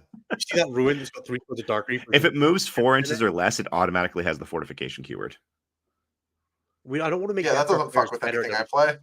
Ship it. No, Death Guard play. We can't artificially buff bad Death Guard players by preventing them from taking Death Shroud. True. No, at WTC that shouldn't happen shortly. Hey, Typhus moves 5. He's playable. But Typhus isn't on Team Poland, so does it even matter?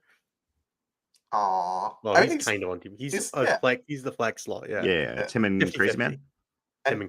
And knowing Typhus, naturally, the year he's getting married, he'll have to play as well because he can't have a normal amount of stress in his day to day.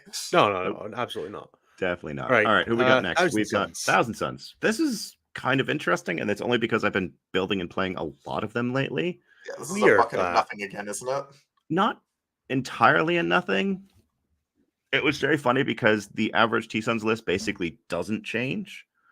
Because if you were running the 2 enhancements that went up, you were usually running the other things that went down, or you had a couple flex points. So you just kind of go, all right, thanks. Yeah. Yeah, all right, that Zangor unit turns into a unit of cultists, which is what it should have been in the first place. Right. Strong opinions from Mr. Not Liam VSL playing 20 Zangor. Okay, the 20 Zangor brick is cute. Anything else? Fuck that. I am so fed up with Zangors doing Jackal and dying to stiff breezes. You rolled the 4, filled the 4 up on your Cabal point generation on your go turn again, didn't you, Jeremy? Nine no. battle rounds in a row at one point. I failed the 4-up, and I finally That's a said, lot of fine, you're turns. gone. I'm putting the cultists in.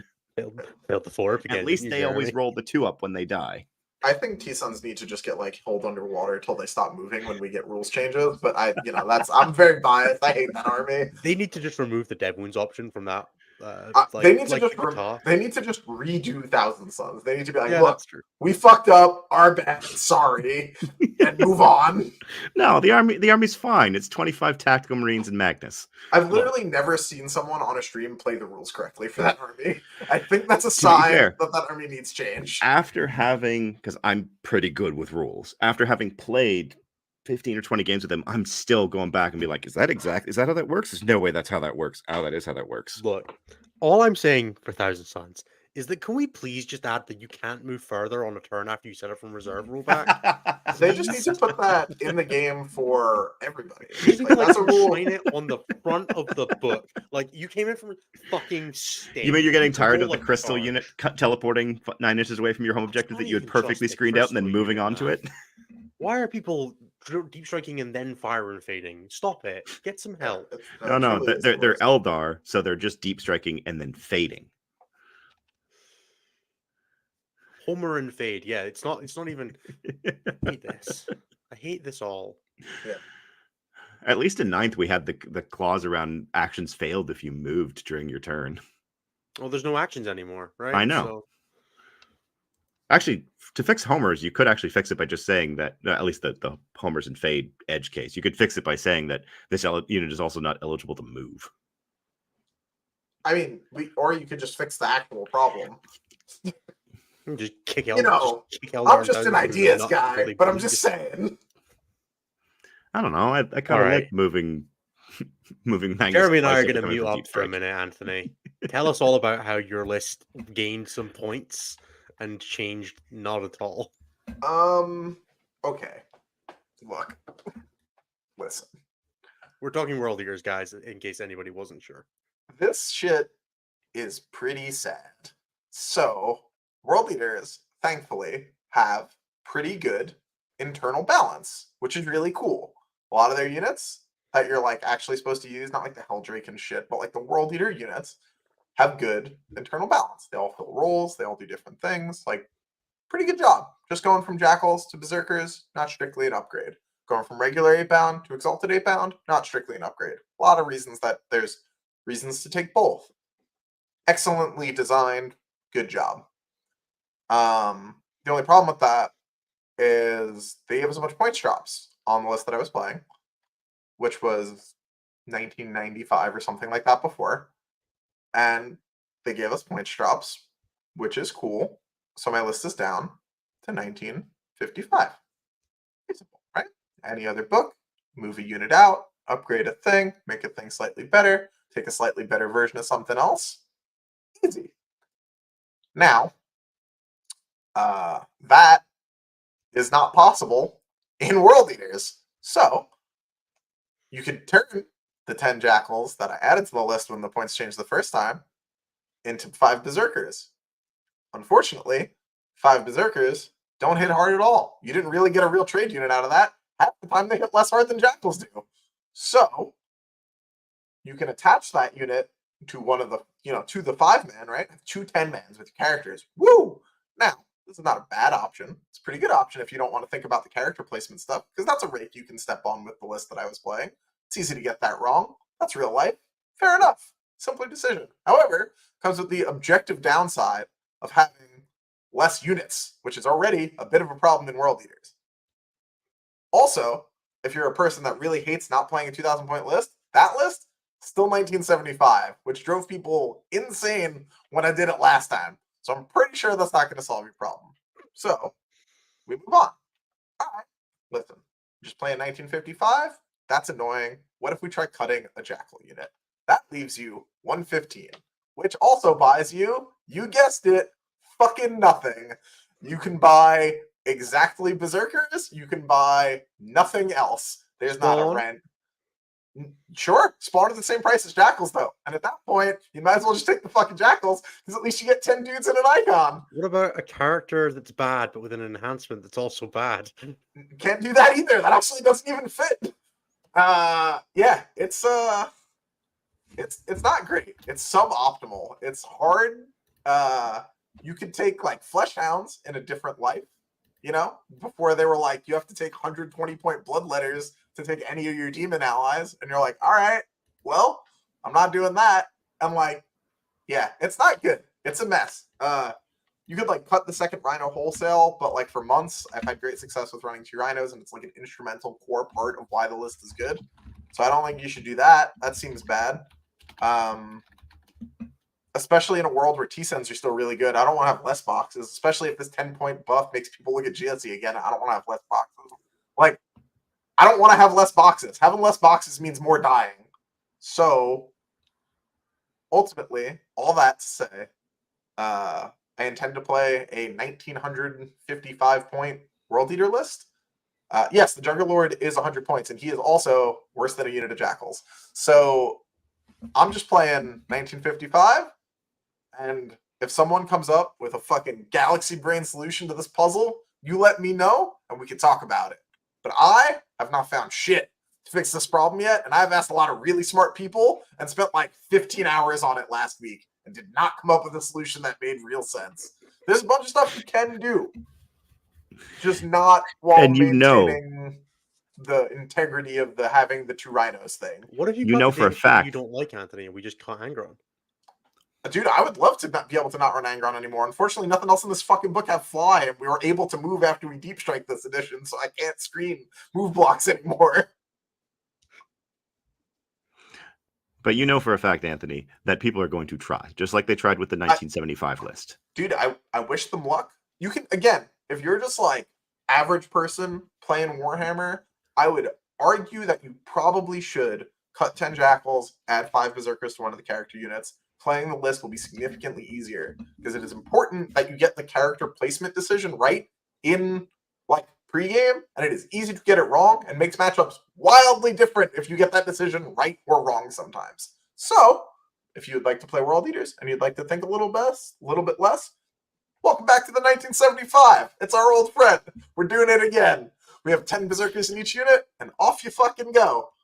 But yeah, that's really it. That's all you can do. What if you have 115 and you cut the Berserker Glaive?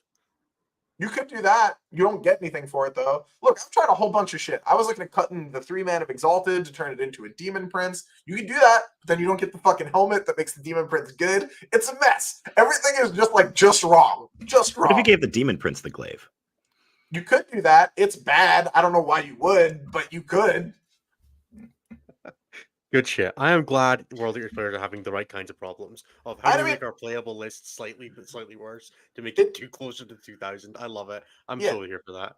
Yeah, like, I mean, look, there's going to be a lot of people that do that. The only thing that changed about my list is the name. And the name of my list now is One Core Design Philosophy Has Governed All the Changes. Simplified, not simple. And that's the name of my list. You should just put power level under 2000. Yeah. How did the like the Matt Robertson style mass 8-bound list make out with the changes, if anything? It really didn't change at all. It didn't change at all. Yeah. Sweet. Good stuff. Like Jackals went down 5 and Berserkers went down 10, and I am unaware of any other change. So like I'm gonna make you upset, but there were other changes. Yep. Oh yeah, the Terminators changed. Oh, the Mauler Fiend went down a little bit. The Mauler Fiend is like close. The Mauler Fiend is a great idea on paper until you remember how much CP per battle round you spend on World Leaders already, and you look at its offensive output compared to an Exalted 8-bound unit. And the minute you do that, you're like, what the fuck are we even talking about right now? And the Hellbrute went down. Dude, originally I didn't look at how much the Hellbrute went down. So when I had 115 points left over, I was like, oh, maybe. I'll think about it. But no, it didn't. It's like 130 still. I just realized World Leaders don't get the Vindicator? I guess not. I have never looked. I couldn't tell you. If our Advance and Charge involved in Advance and Shoot, then I would look at some of the Predators, maybe. But it doesn't. So I'm not gonna. The Termies are legitimately the worst unit I've ever seen in a book, by the way. Let's just talk about this real quick, because I've had a lot of people ask me about Terminators. 5 of them is easily worse than 3 Exalted. It's not even fucking close. It's almost target agnostic. That there are 5 of them is worse than 3 And Exalted. they're 20 8-pound. points more. And it's more expensive for the privilege and half the movement. Let's walk through this. What the fuck? They have lower toughness, Yep. lower move, Half Better move. save. better save, but 2 better point, yeah. invuln. No, Better save and better armor. invuln. Yeah. Worse feel no pain. Yes. Worse feel no pain. Worse just rule. Oh, their rule is awful. What is it? I have no It's idea. +1 to hit things below starting strength. +1 to yeah, dude. wound below half. Fuck yeah, dude! Got that Why? good. Got that good old the repulsor executioner rule that everybody Yeah, it's remembers. the execution rule. Yeah. And then I think their output even is worse. Their output is much worse. A It's guy completely in that better. squad has 3 attacks with his power fist versus an Exalted 8-pound has fucking 6 with his strike. Tell me it's not 2 base. No, it's 3 base. That's what I'm Okay. saying. He's got 3. But the Exalted 8-pound has 5 with his hit on 2's stick. That is only 1 strength lower than the fist, or 2 or whatever. And realistically, if you cared that much about hitting a high toughness thing, you would just use your fucking meat hand and hit them with strength 15. God, fuck. Terminators make me so sad. I love Terminators so much, but they suck Also so annoying. bad. Also, And World this Leader has been option. Anthony's rant on World Leader Terminators. Oh, We lost God. 12 viewers during that, and it was worth it. Yeah, good. Fuck. All right. I That think was that's 12 it people for who our were thoughts on the World Leader, slate. trying to play World Leader Terminators.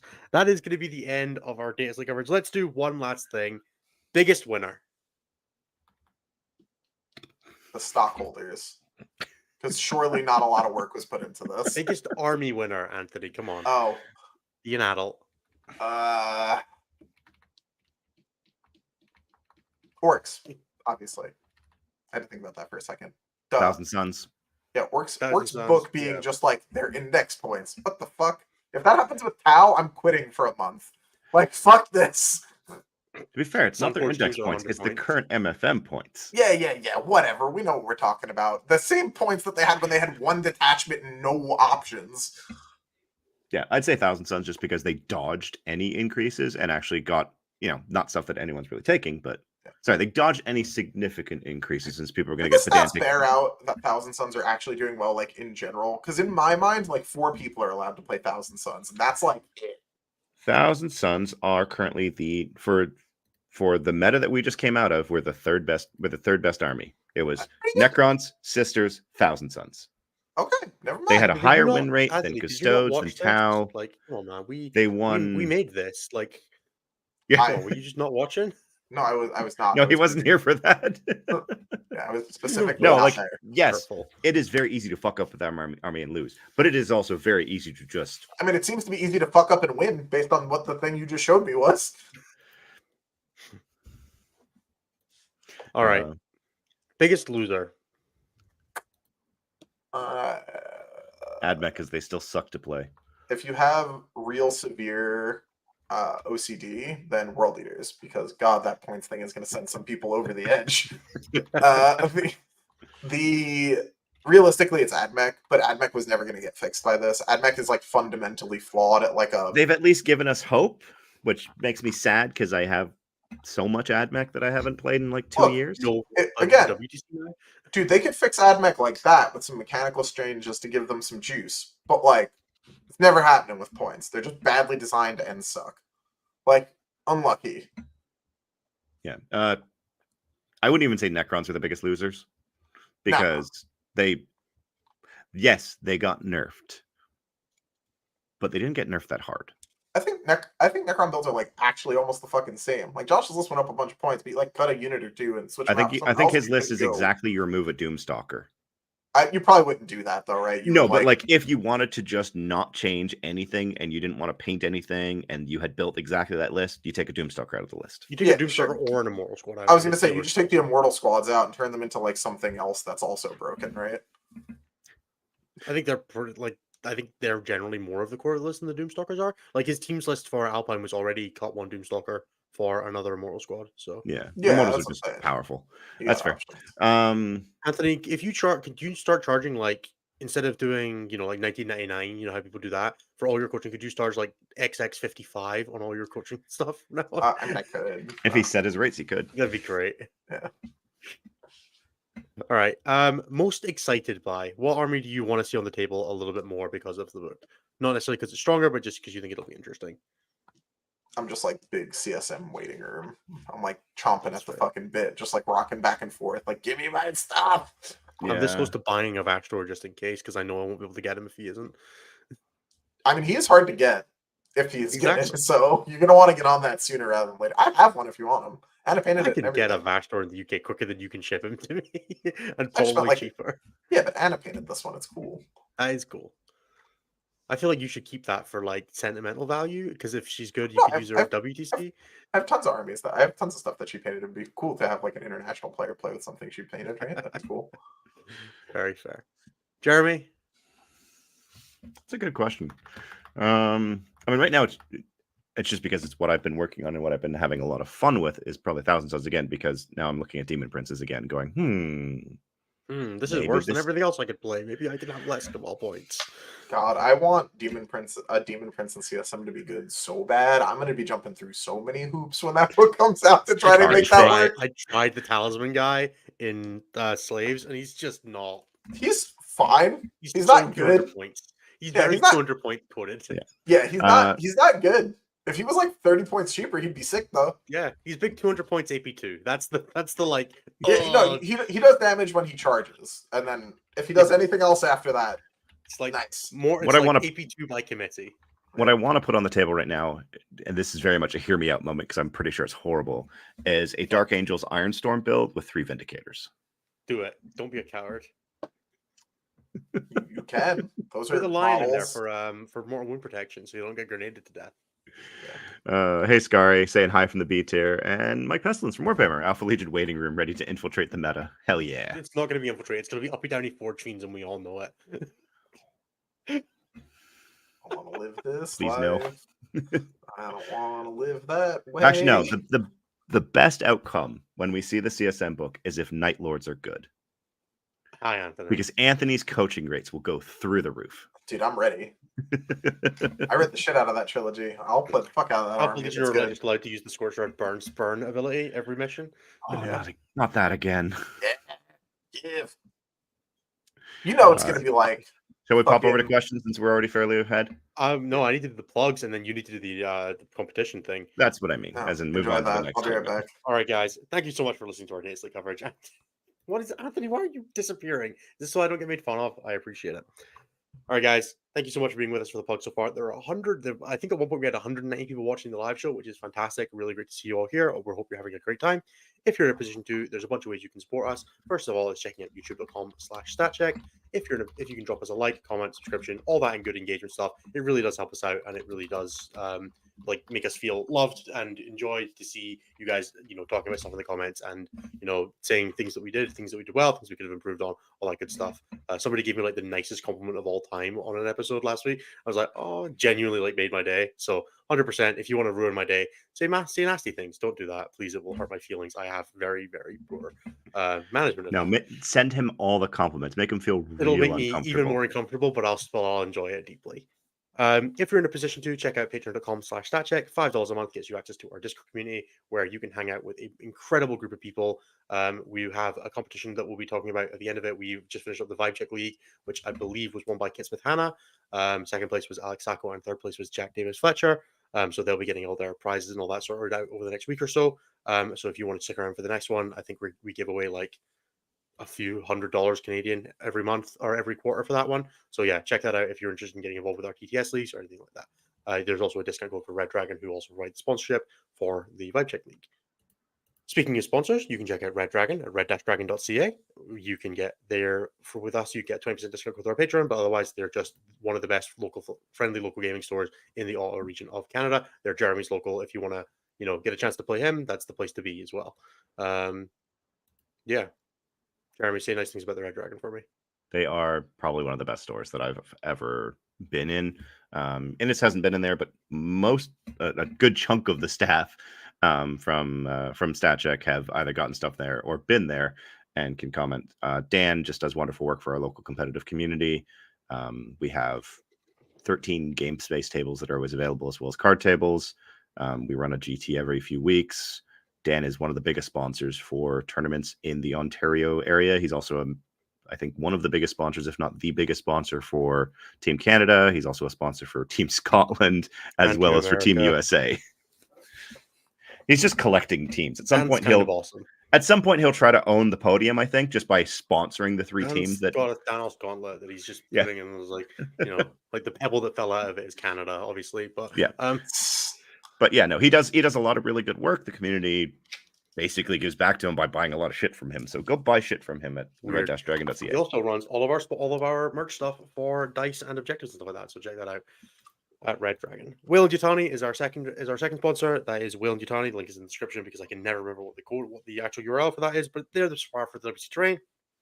You can use code StatCheck5 at checkout for 5% off, and it also gives us a little bit of a kickback, which is great. I think there was a bunch of people who picked it up using over the Alpine Cup and stuff like that. So yeah, please do check it out. It's in the description. Lastly, for sponsors, you can check out Saltar Games on Etsy. They do laser cutting and like little tokens and all that stuff. You can use code StatCheck15 for 15% off at checkout with if you are a StatCheck viewer. I highly recommend things like the Death Guard Contagion tokens and things like that, so that you don't forget that you took -1 save, not -1 with a specific game. Although if you're a Death Guard player, you should just get -1 save tattooed on your hand with "Accept Demons" on the other one, so that you don't get it wrong. Thanks for laughing at that one, guys. I really needed that. And maybe Necrons. Don't bait yourself. If you're interested in getting support from either myself, Jeremy, or Typhus over the course of the new balance data slate period, check out stat-check.com/coaching or drop us an email at coaching@stat-check.com, where we can give you a hand. All of the prices and information is up there if you are looking at improving your own game. Finally, you can check out all the other shows on the network. You can check out Enter the Matrix, Take All Comers, and Champions of 40K, who just released their episode on Anthony Vanella of this show for everybody. And also us. We're all live at various times. You can find all the information on the YouTube channel. But tons of amazing content coming out of StatCheck. We are so proud of what the network has grown into. The fact that it is a network alone is mind-boggling. But yeah, every day we're very thankful to all of you guys for being here viewing, whether you're listening to the podcast episodes or watching or just commenting and listening to the audio episodes and all that good stuff. Thank you so much, everybody, for being with us. Jeremy, would you like to do the competition for miniature opportunity golf, which is one of our Discord's cool things? Yes. So I'm going to read a quick thing and then I'm going to share my screen. But essentially, what miniature opportunity golf is, it was started by Grant and a couple other people, but it's a fun collaborative way to encourage you to clear your backlog by either painting minis, selling them, getting rid of them, trading them, whatever. The intent here was to basically create a positive environment and focus on what you're able to complete, not to dread about what you have left to do. So we reset the scores every season.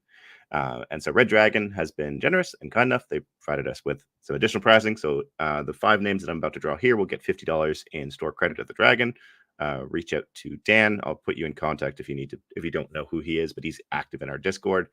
And then also, so the way that it works is you log your minis, you tag Grant, and with a photo of your finished mini or the one that you just sold. Every person who tags gets an entry to the raffle, one per person, since we want to just kind of do this on the honor system. The way that it gets is it's golf. It's miniature opportunity golf. It is, if you acquire a mini through any means, it's +1 to your score.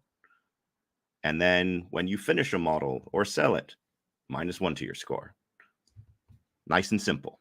The idea behind it basically being is that the lowest score wins. And there's no actual prize for the lowest score, but it's just kind of a fun little bragging thing. My score tends to be positive because I have a problem. Some people in the community are exceptionally good at painting and consistently have negative points. And sell their models that they have in their backlog instead of just hoarding them like some kind of model dragon. Yeah. So as an example, 2 editions. At the tail end of excuse me, at the tail end of season 2, which was from the beginning of March until the end of April, we had at the low end, I'm only going to name a couple names. We had Tom H, who managed to clear out 184 models after bringing in 273 in season 1 of 2024. It's pretty impressive. And then on a similar scale, I had -2 last season, and I'm now up 81. I need to start getting that back down again. So the people that we are going to be doing this with, I'm going to share my screen so I can do this properly. Where's my window? No, it's not that. It's this. Oh, I want to add one other thing as you were doing the plugs. We also have Naj, Nicholas Olson Johnson, who has started offering coaching through StatCheck. That nice. update to the website should be up today, as well as his breakdown rates and all of that. Sweet. Alrighty, let's share my screen. And in true Nathan fashion, everyone can see the random tabs that I have open. Not that tab, not that tab. That's StreamYard. That would end really badly. All right, people can see this. There we go. All right, so the 20-odd people that actually followed the instructions of tagging Grant with a picture of their models have been entered here. I'm going to remove my name from here because I shouldn't be in there. I just noticed I was in there. I cannot win my own prizes, it turns out. All right, so I'm going to draw 5 names. Someone write these down. Actually, I'll write them down so we don't forget them. I'll jot it down and go for it. Thank you very much, Innes. All right, so the first name. Oh, it has sound. This is terrifying. We can't hear it if that makes you feel any better. Yeah. Is Bobby, you got scammed. Chris D. Chris D. All right, we're going to remove him, and we're going to grab the next one.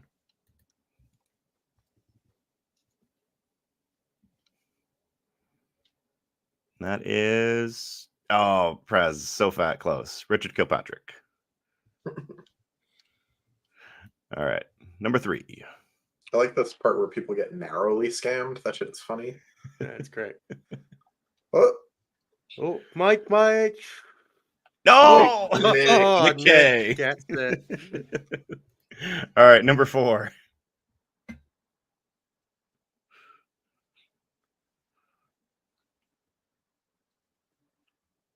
Davos? No, Dan J. Damn. And the last one.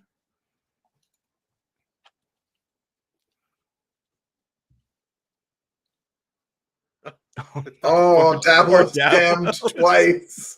Evan L. Alrighty, so that is all that you wrote for that. Reach out to we'll post the names in the Miniature Opportunity Golf channel, and we'll tag Dan to basically reach out to you if you don't have a Red Dragon account, have it created, and then have that credit added to your account. All right, let's do questions. Do we have anything else we need to plug? I think that's it. Questions. I think that's everything at this point. Let's and we're not going to talk about any other tier lists that other players have done or other content. It would hurt my feelings too much. God, there are 3.2 meganauts of questions. All right, let's just kick it up. I'll read them. That's not what I meant to copy. I'm trying to do the same thing that we were doing for a little while. All right, first question: if detachment gets squatted, will they get a detachment in the Votan book? No, that'd be awesome. Thanks, Mike. You can I'm not going to ask your actual question because I just had a good chuckle at that one. They have a more serious thing. So, and this is actually kind of an interesting one. With Emperor's Children basically confirmed for later this edition, do you think demons will be folded into the codices of their respective legions, sort of like Age of Sigmar does it? Oh, that would suck. I fucking wish. That shit is awesome. No, the way Sigmar does it is so much cooler, dude. You get to individually price the units to be sensible because they're based off of being a unit in a book. Yeah, you're talking like Head Knights of Slaanesh, Blades of War, and all of that. Yeah, that shit is dope. You shouldn't be playing mixed demons anyway. That's not how that shit works.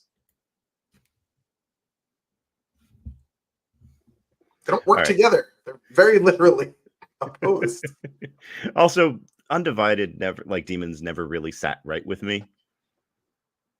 Yeah, it doesn't make tons of sense. Well. Outside of Disciples.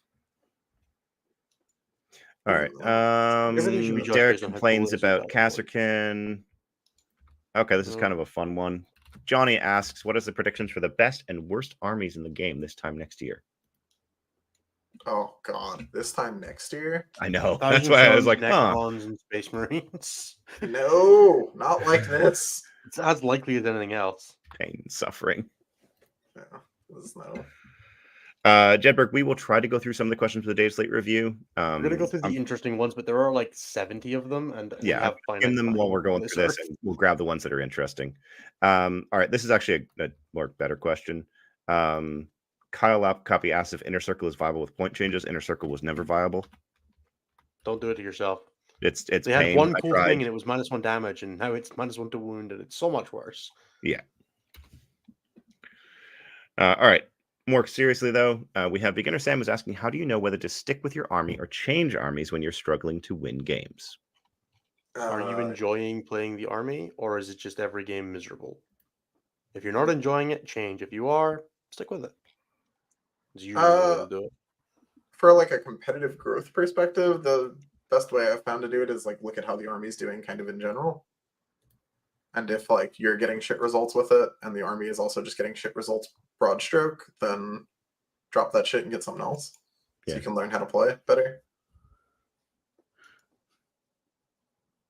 I'm sorry, Kyle. But yeah, no, I agree. Like if you're genuinely not enjoying the army and not vibing with it, probably sooner rather than later. A lot of people tend to fall into the sunk cost fallacy of this army is good for other people, so it should be good for me. Sometimes you just don't check with it. Yeah. All right. If this is more for Anthony or anything else, but I think we can also kind of comment on it. Where do you see BA and World Eaters going in the new slate, and what do their strongest lists look like in singles and teams? I think we already have the World Eaters answer, which is they both didn't change. World Leaders are still pretty good. Blood you Angels. might change like a couple of units around in Blood Angels to fit in more jump intercessors because they're really cheap now. Yeah. That data sheet is so fun. It's great. I love that unit. Alrighty, I scrolled down by accident. Oh, I opened the wrong thing. I'll be right back. Yeah, I don't think either of them really changed at all. Blood Angels continue to have most of the field, up to smash. Yeah, pretty much. Except for there was nothing that I looked and I was like, I can't play this with Yeah. You're definitely going to want it to keep your transports around. I think the people running 20 Vanvets are just wrong. I think 10 is actually pretty fun. 10 with a captain. 10's good. Because that brick is just like with a Sang Priest and a captain, that brick is annoying to kill. And also it's 5 attacks at 8-2-1 on the charge. You probably overinvest at the point that you have a captain in there. Yeah, you have one character, I think. Yeah. All right. Curious for the host thoughts on GK. Do you see NDK staying the build versus turn bricks or a mix? I think NDK are still going to be the dominant side.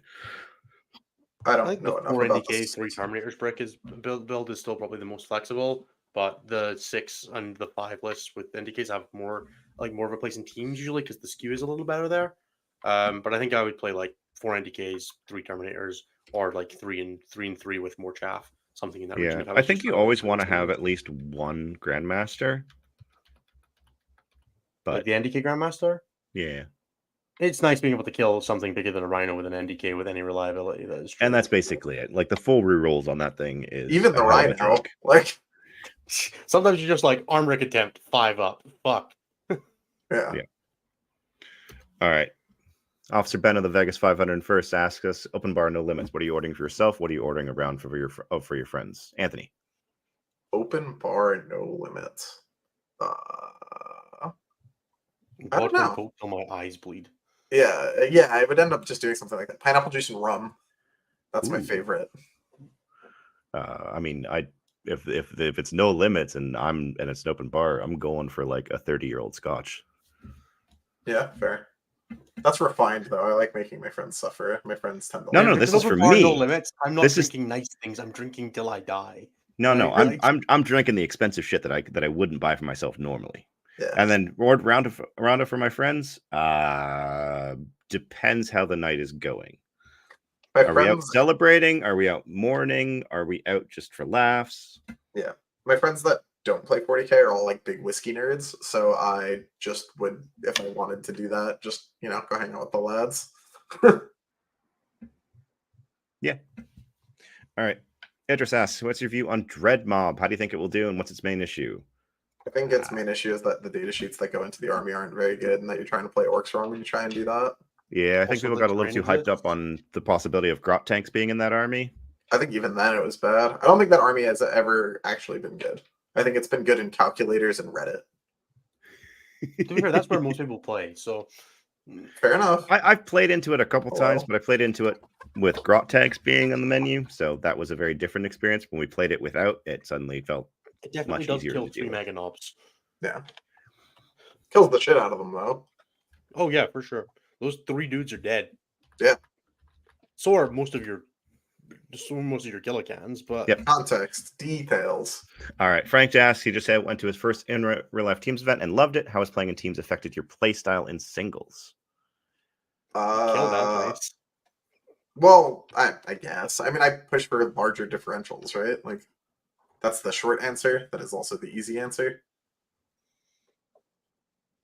Yeah. So, It helps cultivate that killer instinct, right? That's the main thing, right?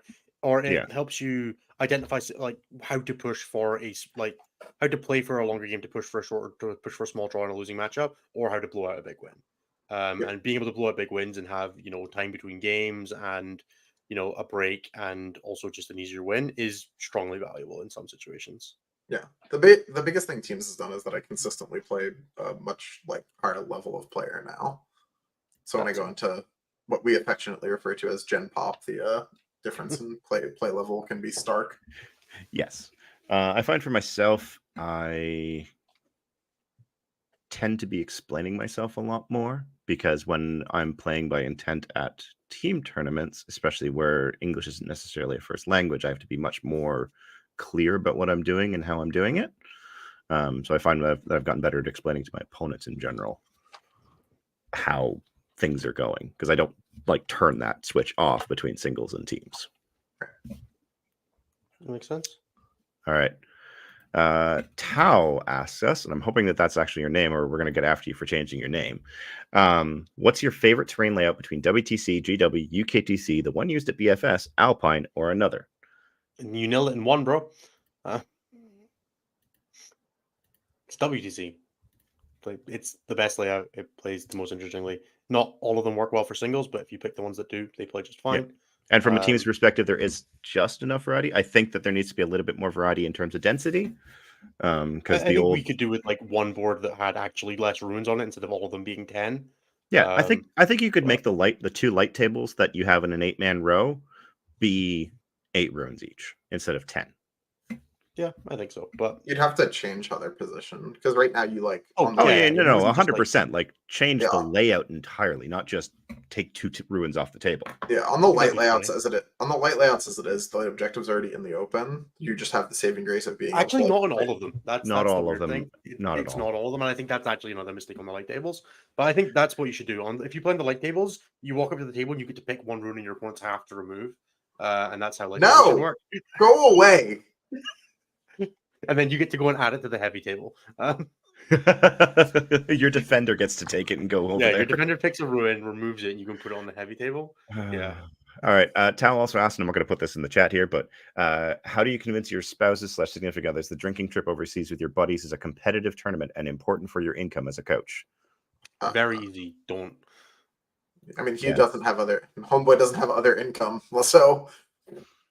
I mean, for me, it's quite simply like as long as everything stays in line, my wife is happy for me to continue with the hobby. So I also don't travel as much as Anthony does. That's not true. You just travel differently. I didn't go to Europe 3 times in 9 weeks. Yeah, but you've been to America, and that flight's basically the same cost. As someone that just had to book flights to fucking Dallas and Orlando, I was appalled to find out how much they cost. Yeah, and then look at how much it costs for me to fly down there. But again, most of my trips to the United States, I don't pay for because I'm being flown in by whoever it is that's hiring me as a judge. Yeah. All right. That one guy, John, has 2 questions. One for Innes, which was how does the GSC fix bikes in the GSC Codex rule? And for that matter, the Army rule. I don't see their Army rule changing because I think it's fine. It's not great. They kill Blip and put a better one, a more interesting one in because fuck that mechanic that doesn't work on half your data sheets. How did you fix bikes? Rewrite the data sheet. That book is not very interesting, unfortunately. I think the GSC book is a travesty. It just fucking sucks. Yeah. All right. And then for Red Rum, Nathan is also fine. He did escape a fire in the sense that there was a fire at the station his train was driving to. He wasn't in a fire. All right, and then this one's for Anthony from John, which was, you talked about your aggressive playstyle a lot in Champions of 40K. By the way, go check out Champions of 40K with Steve Joel, and because Anthony's on this week. Do you think every army can build or play like this in an aggressive style? Not at all. Not even a little. I have basically zero faction loyalty. I only play the armies that allow me to play the game the way that I want to play. This is very true for Anthony. Actually, I'm going to revise that. I have actually zero army loyalty. I think doing that is one tricking, and from a competitive perspective is almost always just hamstringing yourself for free. Yeah. Which, if you just want to be the faction guy and play that one faction, have at it. But you'll have to recognize that sometimes you're going to struggle. Yeah, you are limiting yourself for another purpose. That is fine. You are weighting up a different value set than Anthony is. All right. Dan F asks, is the number of positive Marines or still A tier or higher reviews during this edition real, or is it a GW psyop? I think that people are just really bad at Marines. I can't fathom losing with Angels like frequently right now. I don't even know how you would manage that. Yeah, but they're not Marines. They are though, right? What? Yeah, they just are Marines. Like, people need to chill out. Marines are Marines, and the fact that we split them up is disrespectful to the book. Yeah, like I don't even know how you could like the Marines. They still are Marines. You might have to paint 15 new jump pack dudes to put in your Space Marine army, but they're Marines. Like, you don't start painting up fucking Kroot when you go to play Blood Angels, dude. Like, that's not what happens. No, I get it. All right. Another question for Anthony from Goran. Now that Custodies isn't a thing anymore, what's your excuse for not going to singles events? I mean, that was never like the whole reason. I just didn't play World Leaders when I played singles. Yeah. All right. I don't go to singles because it's an objectively worse form of playing the game.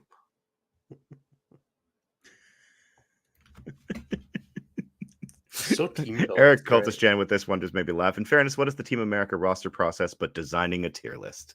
Also, how do you feel about Team America started Lucas Troller's view that Mega Knobs are fine at 30 points and people should just learn to play 40k in turns other than 2 and 3? I think that's hilarious. Hell yeah, Lucas. Fuck yeah. That's an awesome take. Let's go. I think you should title the next episode of Take All Comers that and then do a tier list on that episode and it'll fucking spike the network's views. Oh no. Send it, big boy. Give Norse some help with his coaching service, man. Come on. There you go. Yeah. How much do you like your friend? All right.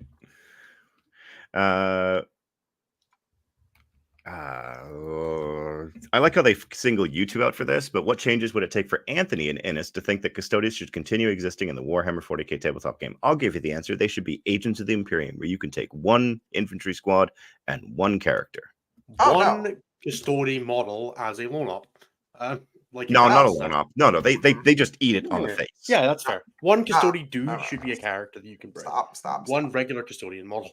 Custodians should be terrifying. I don't mind them being an army, but they're not scary. They're an NPC faction that you hit with a stick until it stops moving.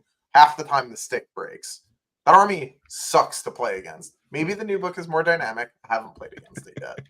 But what it used to be was fucking awful. And it's not how they're described in any of the things ever. It really sucks. The way Solar Watch played at the end of last edition, that probably should be Custodians. If you can manage that, off you go. There should be an army that's really good at killing elite things and being very elite themselves, having a really low model count to reflect the fact that their rules are extremely powerful. And they should be like Shadowkeepers, where they're really hard to kill in melee. Sure, that's fine. Like, but again, it should not even really. Like, again, I don't think the thing is that they're hard to kill. Like, I think that's focusing on the wrong things. It should be that they're fucking terrifying. Like, I don't know, the way they describe them in all the books versus how they end up putting them in the game is fucking infuriating. Like, yeah, that army could be really cool and it just isn't. Yep, that's fair. All right, I'm gonna skip a couple questions. Ivan asked what are the top 5 hardest and easiest armies to play. That is an episode in and of itself. It's also not really how the game works. Jay asked, my soon-to-be wife feels like her dad and hers, like my dad and hers walking down the aisle in their Darth Vader masks won't look good at our wedding this Saturday, May 4th. What do you all think? I think it'd be great. I think it'd be cool. But it all depends on, like, is your wife that kind of nerdy? If she isn't, then kind of, if she doesn't like it, I think you just let it go. If your wife doesn't like it at your own wedding, you maybe shouldn't be doing it. That's a fair Exactly. call. Also, what's your favorite quote from The Princess Bride? I don't think I have one. I can't recall one off the top of my head, but it's probably something from the Sicilian scene. Okay. That makes sense. Isaac T clarifies that he was at Squig City and it was pre-MFM, so that guard player lol. Question is, does Court or Hypercrypt have a better matchup into Orcs, mainly Bully Boys or Green Tide? Does Court or I mean, the answer depends on which one you're playing. I feel like Crypt is probably quite bad into Green Tide, but as Court can probably do quite well there. Vice versa. Yeah. In general, life is tough. Don't play into Orcs if you want to have a great time. Yeah. Just dodge them. Fuck them. Yeah, pretty much. Team is privilege, right? Just speaking right there. How do you feel about 1 or 2 actual Pension units of 3 now? I think you can only take units of 2 now, can't you? That sounds right, but I'm not going to verify it. I think solo penitent, like 3 solo penitent engines is the most that you'd ever want to take, because they're just good little screening units and they tend to outperform. But sisters have a big problem with Bring It Down right now, and that doesn't help it.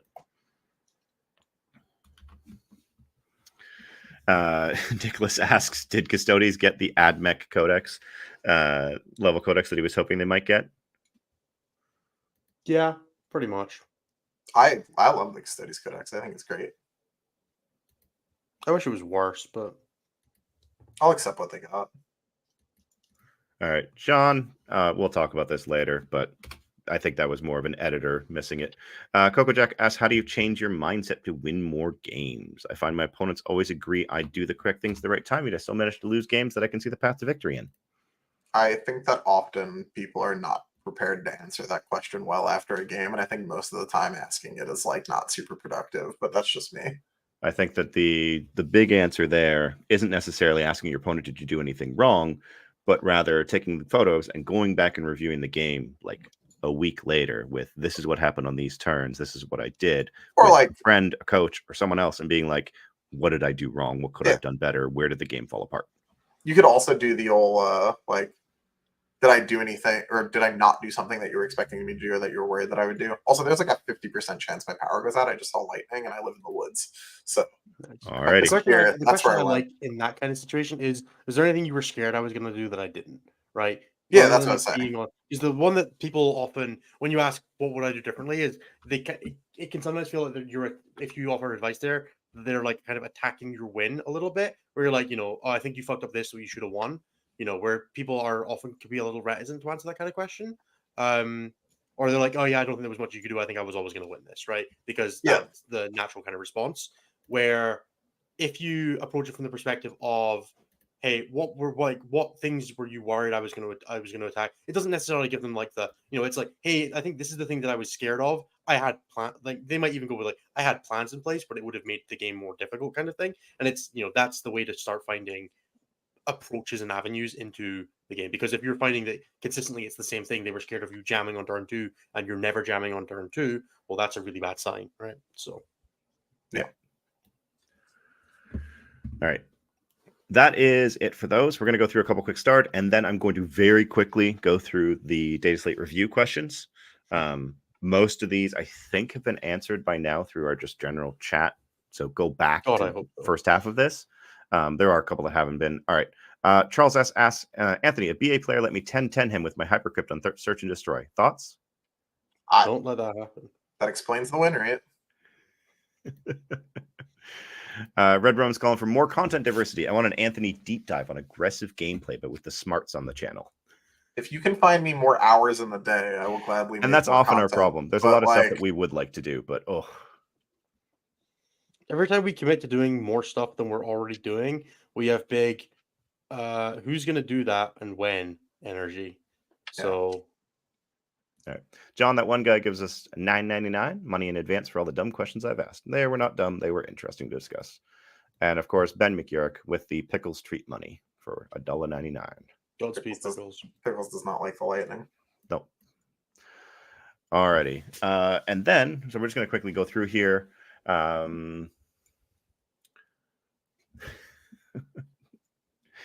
How whelmed are we that very obvious strong armies like Canoptic Court, Orcs, and T-Suns made off like bandits?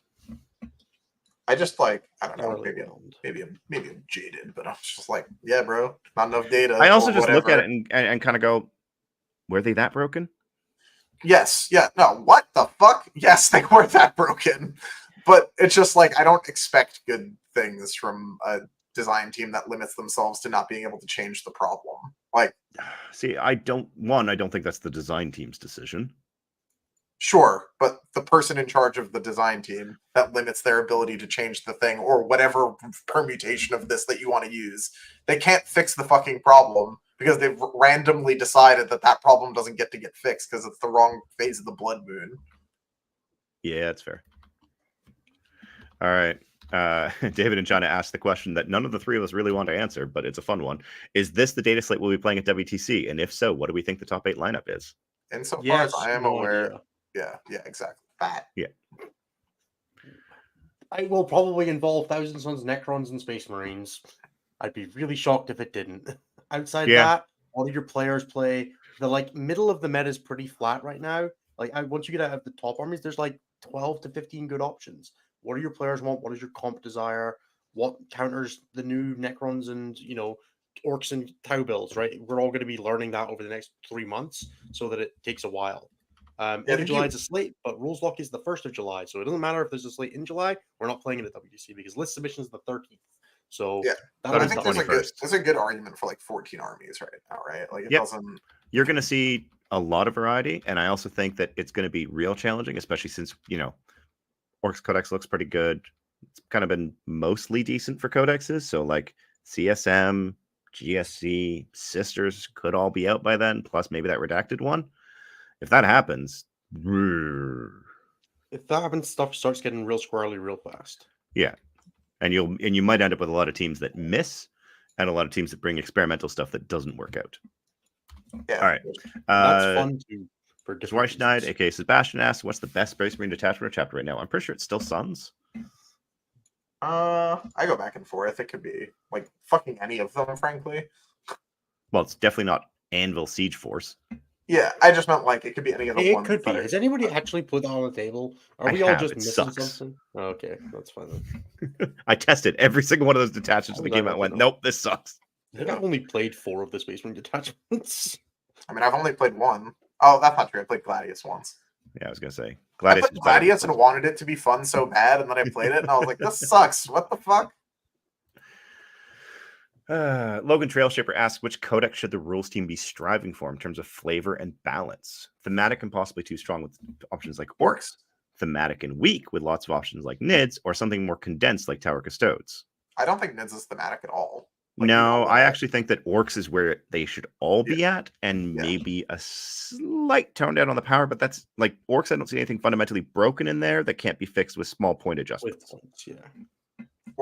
Orcs is the goal. Maybe the Green Tide fucking Mega Knobs, but other than that. Maybe. That's just but one that's unit. we're talking about one enhancement, right? Yeah, it's also one of the things where since we're already saying that Mega Knobs are one of the things that need to go up, it's fine.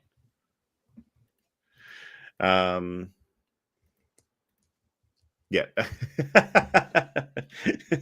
Jack Daniel, Dan from the Red Dragon asks, with new books dropping in quick succession, we have a massive amount of new information digested in addition to the data slate. How excited are you to have Forge World data sheets move to Legends so we have less to look at?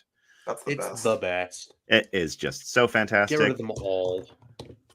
No, everyone can have their Gargantuan Squigoth, their Thunderhawk, but it just doesn't work with anything. Thunderhawks, and I don't think that's a thing that should be happening. Put Warhounds back at 2,000 points. I'm tired of, or 2,100 points. I'm tired of seeing people take them because they think it's funny. I mean, it is funny. Does this change the meta? Do Necrons come down, but in this top 5 stay the same? What do you think will rise up? Orcs are going to shoot to the top. Tau is probably going to be up there as well, but Tau's already up there. Krons are going to stay up there. Custodes is going to fall out of the top 5 easily. I think there's a lot of room for a bunch of shit to change. I just don't know if it's really very meaningful right now, but maybe I'm just man, it's not that big of a deal. There's a fun one for Anthony. Are Sanguinary Guard usable after the points drop? I think they're really interesting as like a unit that doesn't have a giant footprint, because one of the things that no one talks about in Blood Angels is that everything you want to use is fucking huge. Is a 10-man with a character. Yeah, or like as a 10-man with a character, it's a giant fucking marine box, or it's a land raider. Like the smallest footprint you can get that down to is a rhino, while still delivering It's damage. nice having small units that do a thing Yeah. aggressively for you. Yeah, I think Dante probably needed to come down a bit more to like the Dante and Sanguinary package needed to come down a bit more for that to be worth running. Yeah. But Yeah, it's pretty close. Dom G throws out, and this has been answered today already. Do I really need to fucking play a 1955 list? You jerk, make it better. No. He Between tried. you and- He said yeah. 15 hours. Yeah, I mean, again, if you're not, in the 95 percentile of Elo, take the 5 Berserkers, bro. What if you just made it 2 5-mans, Anthony? You could. Again, all these things you can. It's worse, but you're allowed. Dan J asks, do you think the changes to the meta from this MFM are likely to be a net positive or negative for Chaos Knights, despite their lack of obvious love? I think net positive, but orcs might be a problem. I don't know. They're also leadership 7, so things get funny. I think they're in not a great spot personally, but we'll see. Yeah, it'll be positive, but it still won't make Chaos Knights like one of the best armies in the game. Yeah.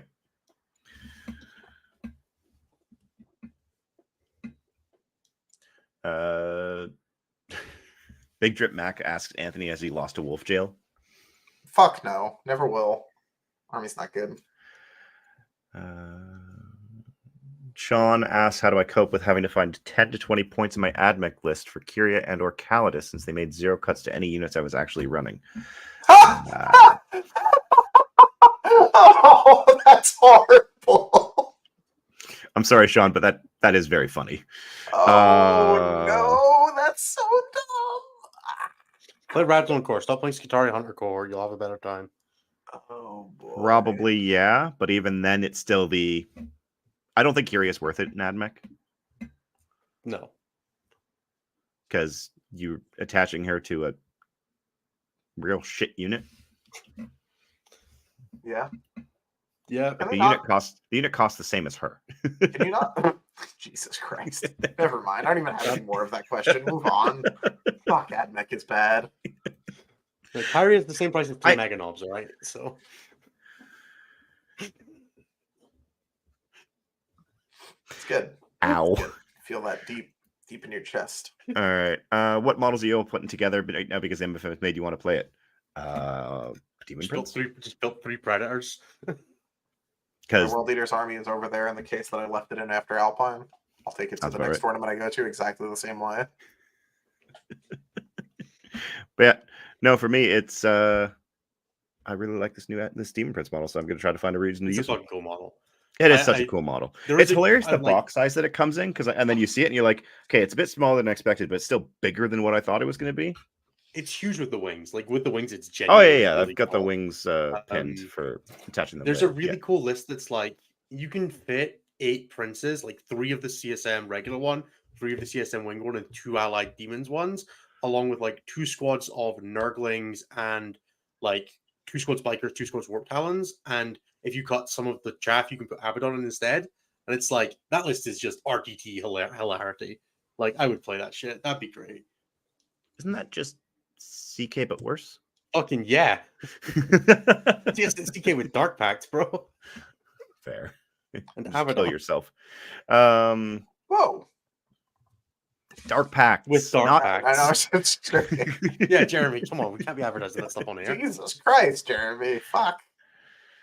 Jeremy really needs DSM. No, Jesus Christ very notably didn't kill himself. That was the entire point. Oh, yeah, I guess that's fair. But did he created that? No, we're not going to go there. All right, I'm just gonna, because we're well over time now. I'm sure Ennis wants to go to bed. I'm going to toss one last question out there. Do you think GW should introduce points cost to detachments, including negative points for detachments that do pretty poorly? That'd probably be fine. I don't know how they fixed what they did, dude. They fucked up. Like if you're playing Gladius, you play with 1950. If you're playing Ironstorm, you play with 1800. If you're playing Siege Force, you play with 2100. If you're playing with Berserker Warband, you already pay with 19. Yeah, but you only have the one detachment, so there's no adjustment needed. Yeah. Oh, Simon Harris, I agree. It's a terrible idea. It brings back the memories of the fantasy. You're playing a shit army, so you get an extra like 500 points. Oh, he's like Swedish comp, yeah.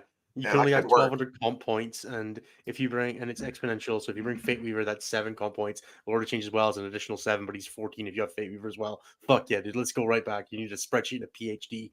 I will say one of the interesting things would be is if they were to actually scale things for like bigger units, making better efficiency, kind of like Wraiths. I'm just using them as an example because Darkstar just put them in chat. Like 3 for 110, 6 for 300. You know, it'd be cool if the different war gear options on units had perhaps maybe like different costs because they do different things, and we could like get some. I love how we've been living in this world for like 16 months now, and we still can't get over it. It's not so even funny. A year yet. No. Because remember, it's not a year. Some things it happened in Arcs of Omen, but not for everything. It was actually it happened first for Guardsmen in like the middle of. It was one of the early data slates where they were just like Guardsmen are just 60 points. Put whatever you want on them.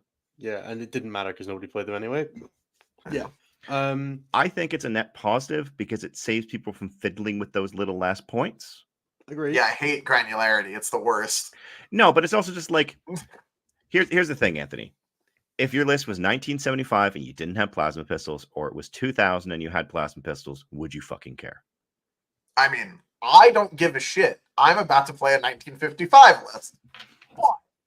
And objectively, honestly, it generally doesn't change things that much. No, it does, because I would really prefer to be able to run 2 8-mans. But I can. Oh, that one. Okay, yeah, that I will agree with. Unit size should be more flexible. You can run 2 8-mans if you want. You're just paying for the 10s. Yeah. I think war gear cost is fine. Unit granularity should be brought back. I fucking hated dealing with like, oh, so this is an 8-man and this is a 9-man. I fucking hated that shit. No, fuck that. Why? Why does that matter? It was just annoying. It was like fucking. All right, so this one's a 9-man in this transport. And this one's an 8-man in this transport. I'm like fucking tracking on that. No, I hate it. No, when you watch TV, do you put the volume up or down depending on how loud the TV needs to be, or in increments of 5? Increments of 5. How loud it needs to be. Those were not the respective answers I expected from that at all. And never mind. Thanks, Anthony. Cool. All right. Every now and then, StatCheck comes along and tries to reinvent phrenology, and we're not doing it today. I don't know what the fuck happened there, but those are not the answers I expected. Yeah, you'll just always take one less than the next level of blast. Sure. Just give me a reason to do something. Fuck. I would kill for 5-man Blade Guard squad, so I could just put 6 in an impulsor with a character. Just make impulsors carry 7. That would work too. They made rhinos carry 12. Why is there not just a 5 Blade Guard option? I don't. Settlement box is a 3. Well, obviously, because Meganobs have the character inclusion, but the fucking Farmhouse Lieutenant isn't in the Blade Guard box. Oh, that whole Meganobs being in 2, 3, 4s, 5s, and 6, or 2, 3, 5s, and 6s is the. Just make Megas only come in 6s. No, make them only come in 2s. No, 6s is fine. Or 3s, actually. 3s would be funny because then you would never have the argument about gas in a war in a. What if I wanted to build 2 big mechs and 4 guys? Now I can't run that. Fuck's sake, GW. Unbelievable. All right, All right, guys. Thank you so much, everybody, for being with us here. We hope you've all had a great time. This has been episode 89. Let's talk about Slate, baby. Jeremy's going to do the thing, and then I'm going to wrap up because we ran into this last week. Jeremy, do the thing with the plugs. All right. This is going to be extra scuffed because I haven't done this in a while. So as part of those who support us, those who chuck in on the $15 tier, we have dubbed them the Church of the High Five. If you pitch $15 or more to us a month, we basically have extra thanks to you. You have an extra channel to hang out. We show you some of the merch previews, but also you get the privilege of, if you run into any of us hosts, specifically Nathan, but I'm open to it as well. We will give you a crisp high five at any event you see us at. On the cheek. Yes. And I will watch your game and ask you if you're sure that that's how that works. Well, don't do that. I'll fucking panic. Anyone at Dallas, hit me up. Don't do that. No. All right. So, and we also will, with your permission, thank you on the show. So, rounding this up beforehand, we've got that one guy, John. We've got Jack Daniel Morris. We've got Mr. Pig, aka Dan F. We've got Fungus. We've got Orange Emoji. We've got Archon Rahal. We've got Hog Emoji. We've got David Clark. We have got I here. We've got Chris. And I think that's everyone. Oh, we've got Colton from Rust Belt Gaming. And I think we also have Haidar in here, but I haven't found him recently. We really need to like consolidate that list. I keep saying we'll do it, but go back about 20 minutes ago to the discussion of every time that we decide to do something new. This is one of the things that is actually on my priority list of let's make this, update Alright, it, and guys. post it. Thank you so much, everybody, for being with us for episode 89 of Stat Check. Let's talk about Slate Baby. We'll be back in a week's time for all the usual. I assume we'll have the first week of data from the new Slate. I'll have been to a GT, and I'll be back to talk about it. Anthony will probably have played some Warhammer, maybe. That sounds like a thing Anthony Warhammer, would do. just not singles. Yeah, I know. I'm being jokey. And we'll have a brand new bunch of hot takes. So we hope you have a wonderful weekend. If you're at a tournament this week, have a fantastic time, unless you're at mine, in which case I hope you get smashed. Very best of luck. Check the description for all the information of the stuff, the plug, because I'm not doing it again. I really just don't want to. Have a great time. Catch you later.